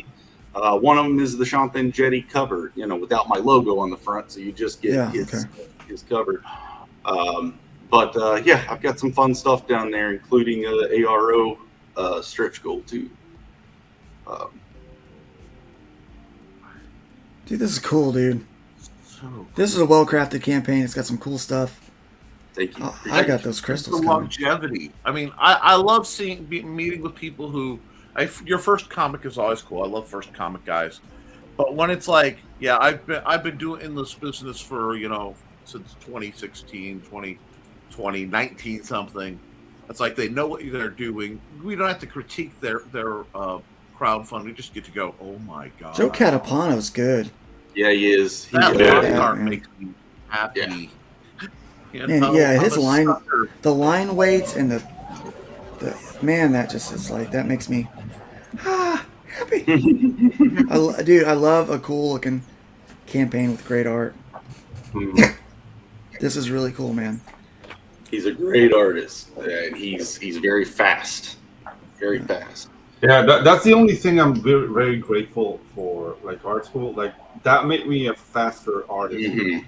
That's one of the many things I learned. Like I went to a good school, but I understand now. Like all the information is online now. Mhm. So the only thing that's good about art school is that you get like immediate critiques, like honest critiques. But regarding information, everything is out there. So yeah, I know this is a little bit off topic, but I have to take a call.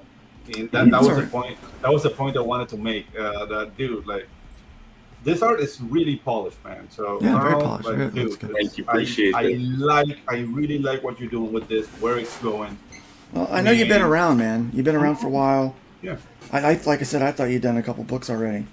Mhm. Yeah. So yeah, you've been around. You've been learning, obviously, on how to put these things together, and it looks great. Mhm. Looks professional. You got good people working with you. You've got Yes, some really cool perks there. Thank Man, you. I'm very excited about it. appreciate Now, it. Now I have to do a little housekeeping as well, Do it. because Pedro did a trailer for me, Oh yeah. and this trailer is I'm pretty proud of it. Here, check this out.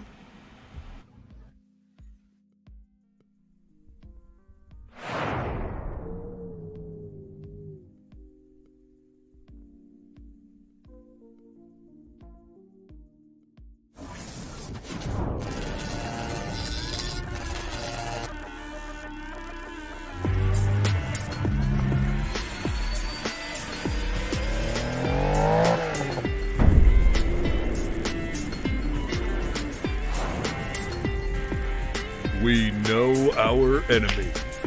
We've seen behind the curtain. And they have a weakness. An Achilles heel. They are arrogant and completely underestimate what they are up against. They forget who the game master is. They forget how wise this old demon can be. So, let's see who among them survives this killing field.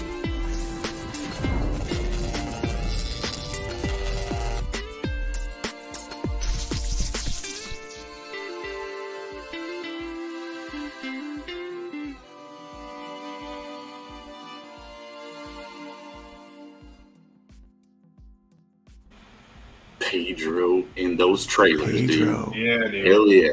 Pedro Dude, killed it, man. The music helps a lot. And that was done by Luke. And dude, like I was trying to explain like why the process was so fast. Because I mean, Luke was telling me, like, dude, you're dishing like scenes like 4 scenes a day. Mhm. Because I mean, I'm working over Luke's art, and Mhm. he has a keen understanding of like projecting shapes and three-dimensionality. So for me to break up the characters to make them animatable was really easy. Nice. Yeah, So, I get dude. that. Yeah. Yeah, so basically, if you want a trailer like this done in less than a week, come with proper material. and it will go Come with good fast. shape language. Well, Yeah, exactly. it's inspired me. It's inspired me. One of the things I'm wanting to do is, I'm gonna be working with Pedro on this. I'm gonna take all the past art Mhm. without the letters, and I want to animate with voiceover actors Mhm. the scenes, and Yep. just do little shorts of each comic. Yep. You know, so like this, so that we'll have an actual hybrids, little videos that I can pop up. Yeah, So that's something that I'm would gonna be be working awesome. Yep. So we'll be working on there to try to get that all going. Exciting stuff, man. Yeah, but that's after we release a full manual for our RPG. Yeah. So yeah, we've got it's right now that's my big focus is everything that I'm working on towards the end of this year is releasing that book because it's gonna be insanely awesome. So it is gonna be great. Nick is a hell of a game designer. I mean, just I've played a lot of RPGs, and his base +2 system, which amazes me. Nick, I used to Dungeon Master, Roll Master back in the day. Okay, all right. I don't know if you know Roll Master that much with the rule set, but what Luke just said there, I was like, oh, I can't forget to tell him this. I'm sorry, Luke.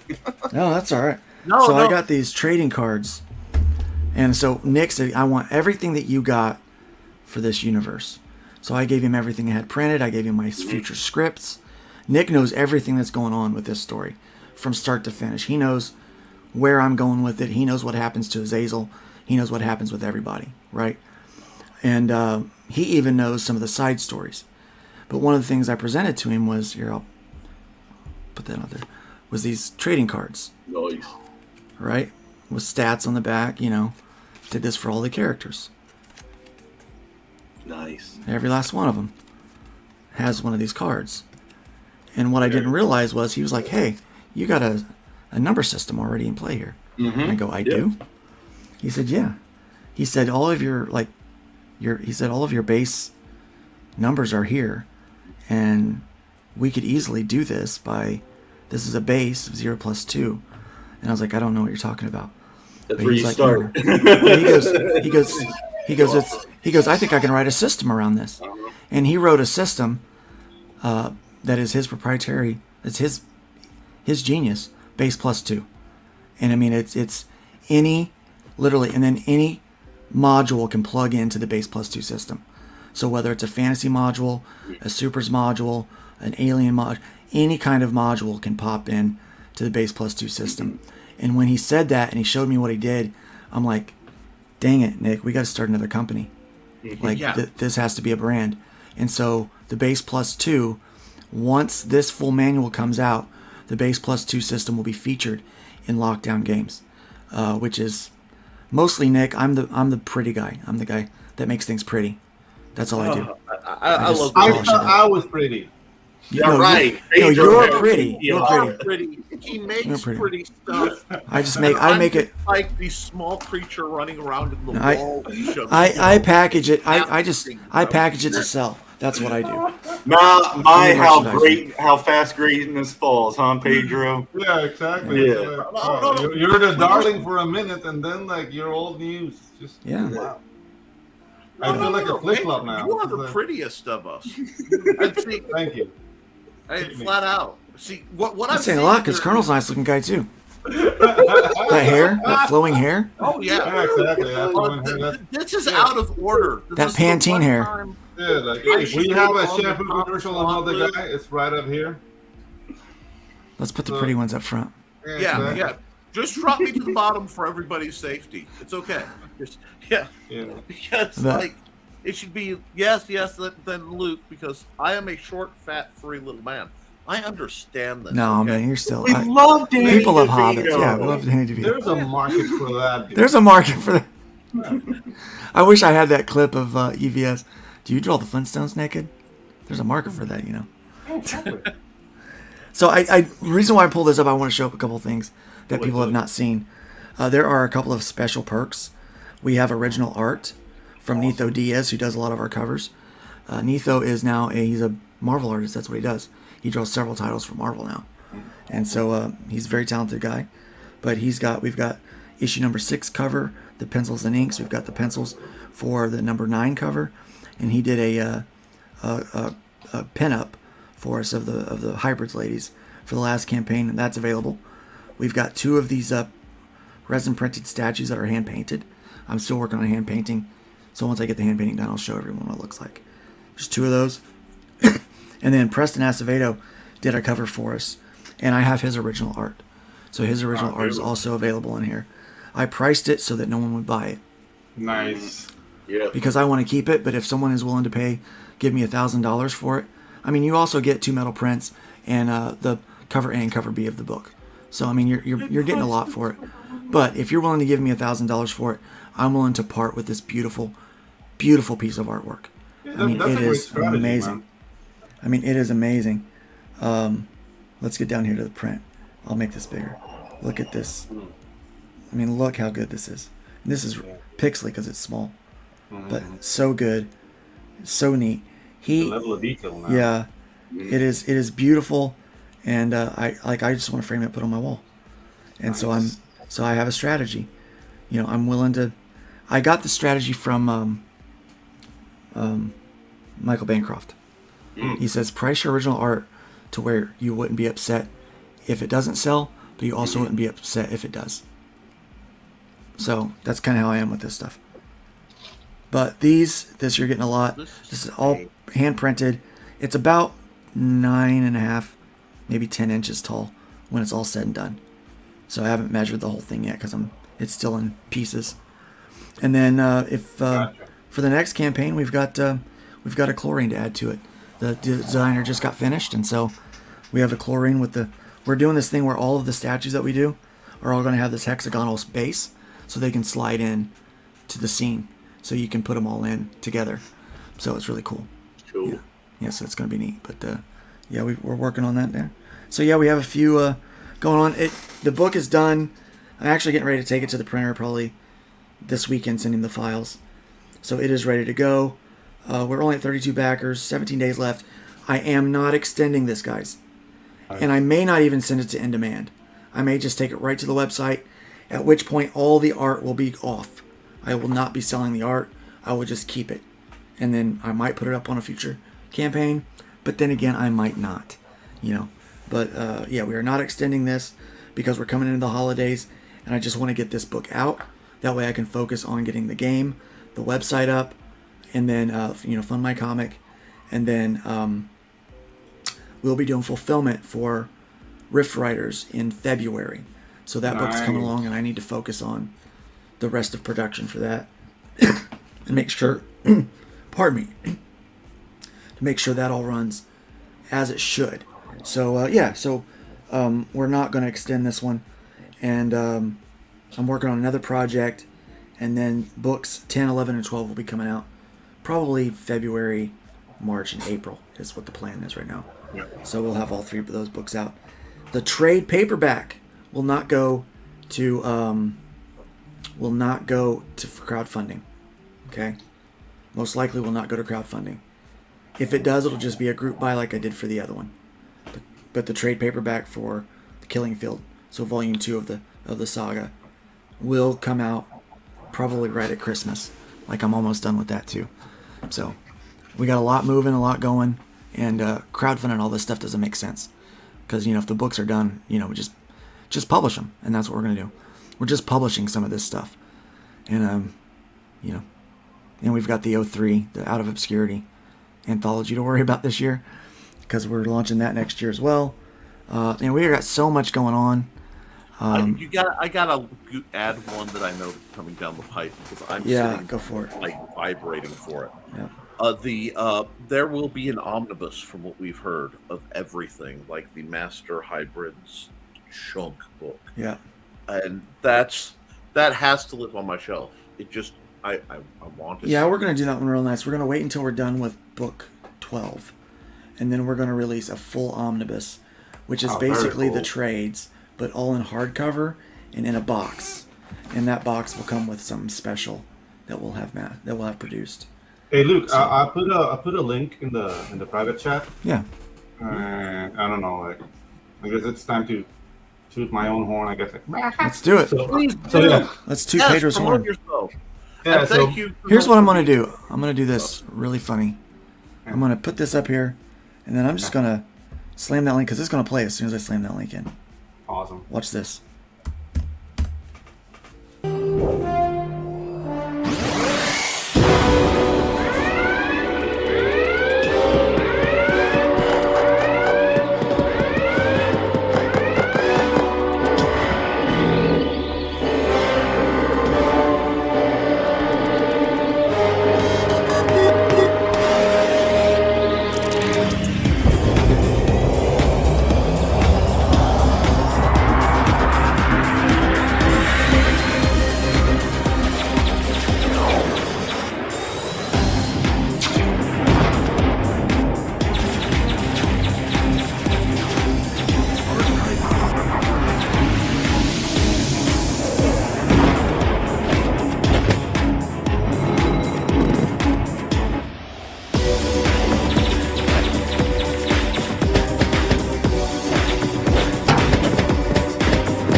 as you did the hero pose.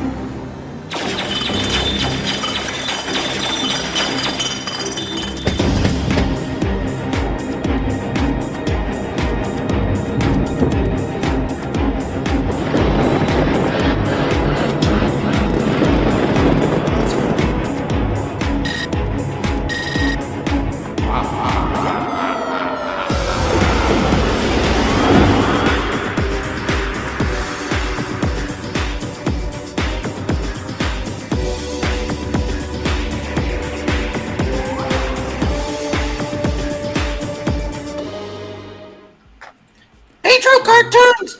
You did that. You did that. Awesome. Jimmy here from the quartering, and Elon Musk. Okay, wait. I love the Get out quartering. of Luke. Let's get us out of trouble before we get into I trouble. love the That was quartering. awesome. That guy's awesome. So You did that yeah, frame by frame, didn't you? Yeah, I did Everything. that alongside doing your trailer. So things are getting faster on this camp. Yeah. Tropical Magic's campaign, second chance coming on Kickstarter this Wow. time. And dude, yeah, like Dude, we got things are awesome people in our corner. I'm telling you. yeah, dude, things are getting Man, busier, our things are little getting corner of exciting. comics is sick. Yeah. I hate to say it, but look at this freaking panel. I mean, I don't necessarily feel like I am a big enough boy to be at this table, but I'll sit here. So, Luke, how many comics do you have under your belt? Rough guesstimate. 17. 17. Okay. Most people never crack one. Pedro does all the animation. No. Yeah. Oh, you missed it. I made one. Hi, my new IP is basically designed to genital slap the world with, the Put that quote on your campaign. I like that. Because, yeah, I have no sufferance for false. Beckon's humility. recourse is designed to genital slap the world. It just Nick Talkert. just bam, it's gonna crystal stamp everything. But so huge stuff. Your animations, background. This is what creators should be doing. Parallel and overlapping techniques, technologies, fields, all working together to make better stories, better videos, better everything, without 15 million Overwatch mainstream corporate goons going, "Oh, I'm sorry, you need to include this." We're not only building an alternative, we're building better. Is what we're doing. And that's what I want to see, and that's why I do this show, because you get to see incredible folks like Luke and Pedro and Colonel, and just put that stuff out there. And I hope everybody who's watching who's like, am I good enough? Should I be? I know folks like these guys are intimidating as all heck, because it's like it can be intimidating to see folks as good as you are, but they're doing it themselves. That means you can at least try. And that's what I'm all about, getting independent creators to try to put that stuff out. That's where Glenn and I really differ. Glenn believes you have to have talent. I believe it's a skill that you can learn. Yeah. You have to have creativity, and not every person that has the skill has creativity. But if you put in the time and you learn and you take the criticism, you can grow. You can get to the point where you can do all of this stuff. The only thing that makes me special is that I might have picked up onto it a little quicker than you did. But really what makes me special is my tenacity, my refuse to quit, and I'm going to do it no matter what. I'm rebellious, always have been. And that rebellion has made me say, we're creating an alternative. We're doing something bigger and better. But I believe the little corner of comics that we're in, I think in 10 years, I think a lot of these names are going to be famous. I do. I think people are going to know who they are. I think it's, Dude, people we are have going to to strive to be them. and become undeniable. Like that's our struggle. Like people are like, oh, you're a Nazi. Like I don't know. I've never seen that many black Nazis in my life. A lot of black Whatever. Nazis, yeah. Say what you will. I'm not gonna stop working because you don't like me. Yeah. I'm just gonna put stuff out. Some are gonna do good. Some are maybe. Because you're allowed to make mistakes. So some things are not gonna stick better. but keep on working, become undeniable. There's nothing they can say that can keep you from working. Yeah, you can't expect everything you do to be a exactly. number one hit. You know, but you've got to. You never lose. You either win or you learn. Or you grow. And that perspective will save your bacon every time. Because you may even get scammed, but you learn stuff through the process. Pedro might be the inspiration for a character in my new story. Oh, nice! I would like to see it. Between Pedro and my nephew. My nephew is he's black, well, part black, I guess, and you know his mom's white, his dad was African American, but he's so like my main the story is called Natural Causes, and it's a kind of an X-Files mystery horror type thing.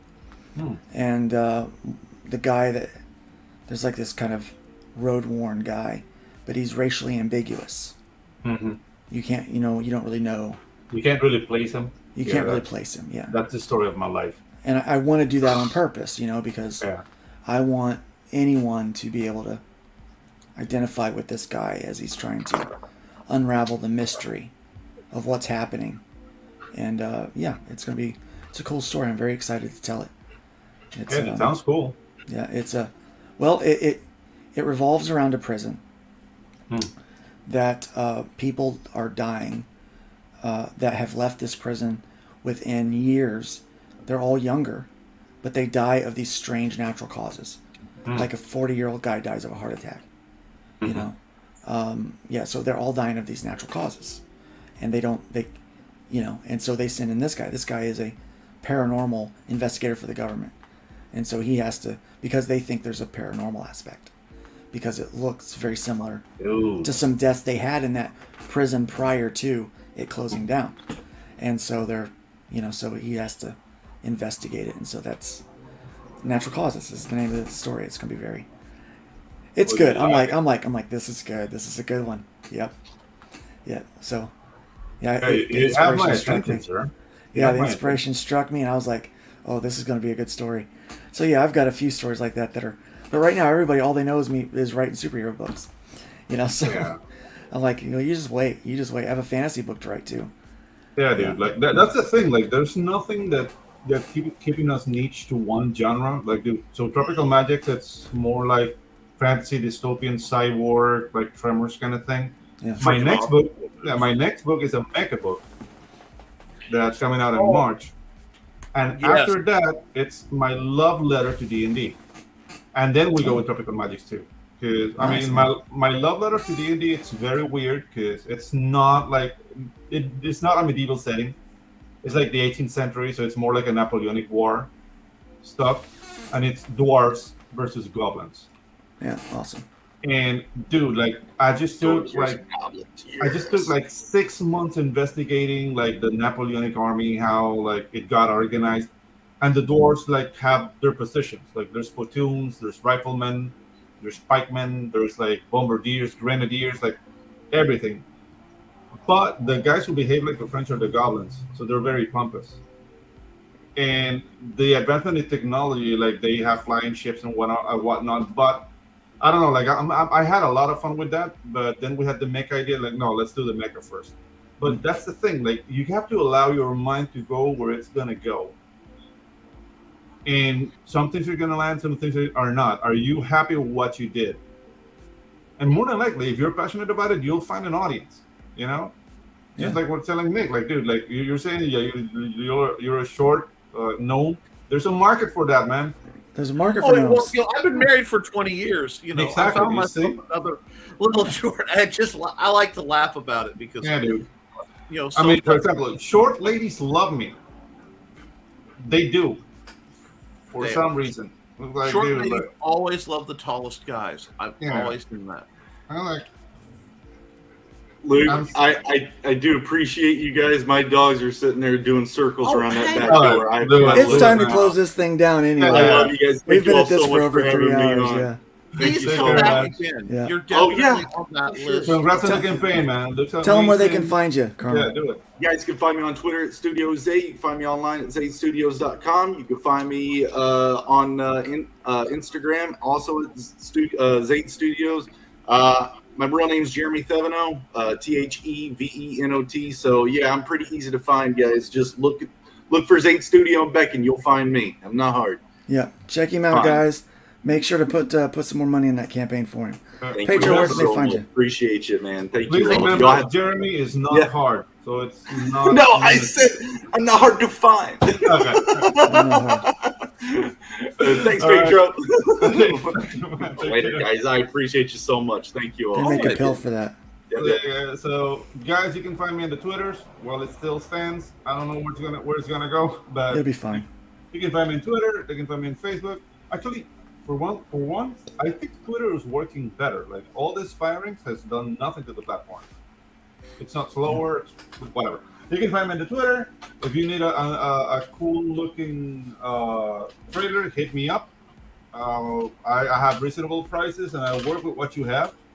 And yeah, Tropical Magic Second Chance. If you didn't get your hands in that book, I mean it has gotten good reviews, so you might enjoy it. Join us in Kickstarter on the mailing list, and yeah, put your hands in Tropical Magic's Second Chance campaign on Kickstarter.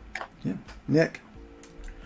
You can find me at ntalker on Twitter while it stands, at www.nicholastalker.com, where you can find all my links. I'm on Amazon, where you can buy my many books. Let's see if my pile didn't go away. Haha.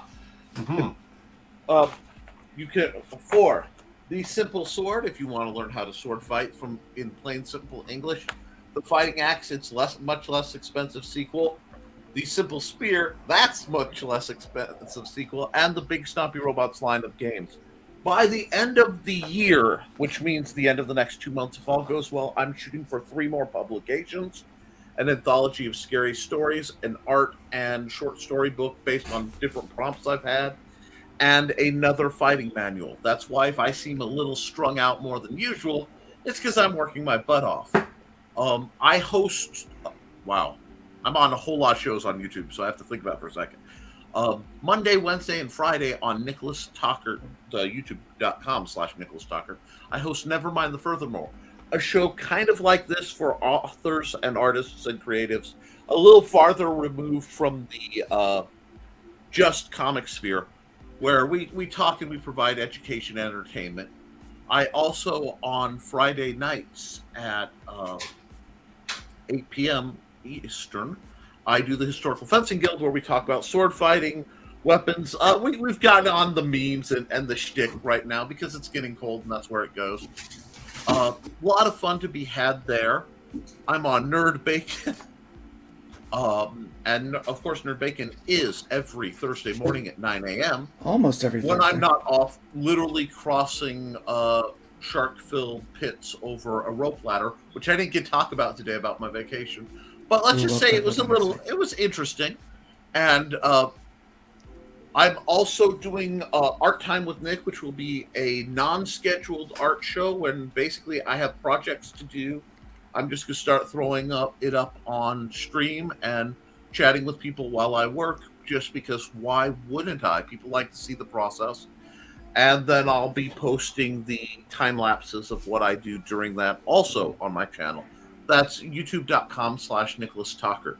My fencing stuff is at youtube.com/The Historical Fencing Guild.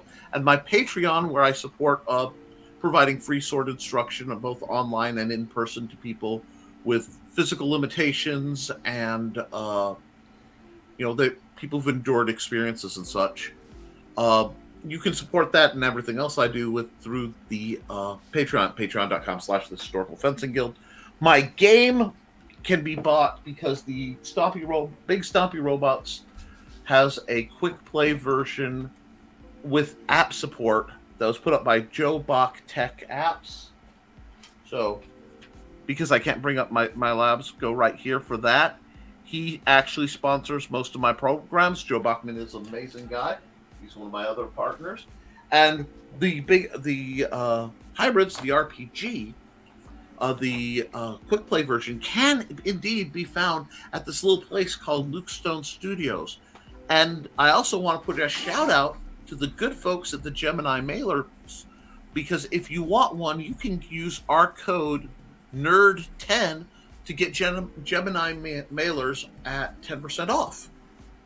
So please support them. Luke gets a tiny cut, but more importantly, it helps the community, and that's what we're about. Oh, I get no cut at all.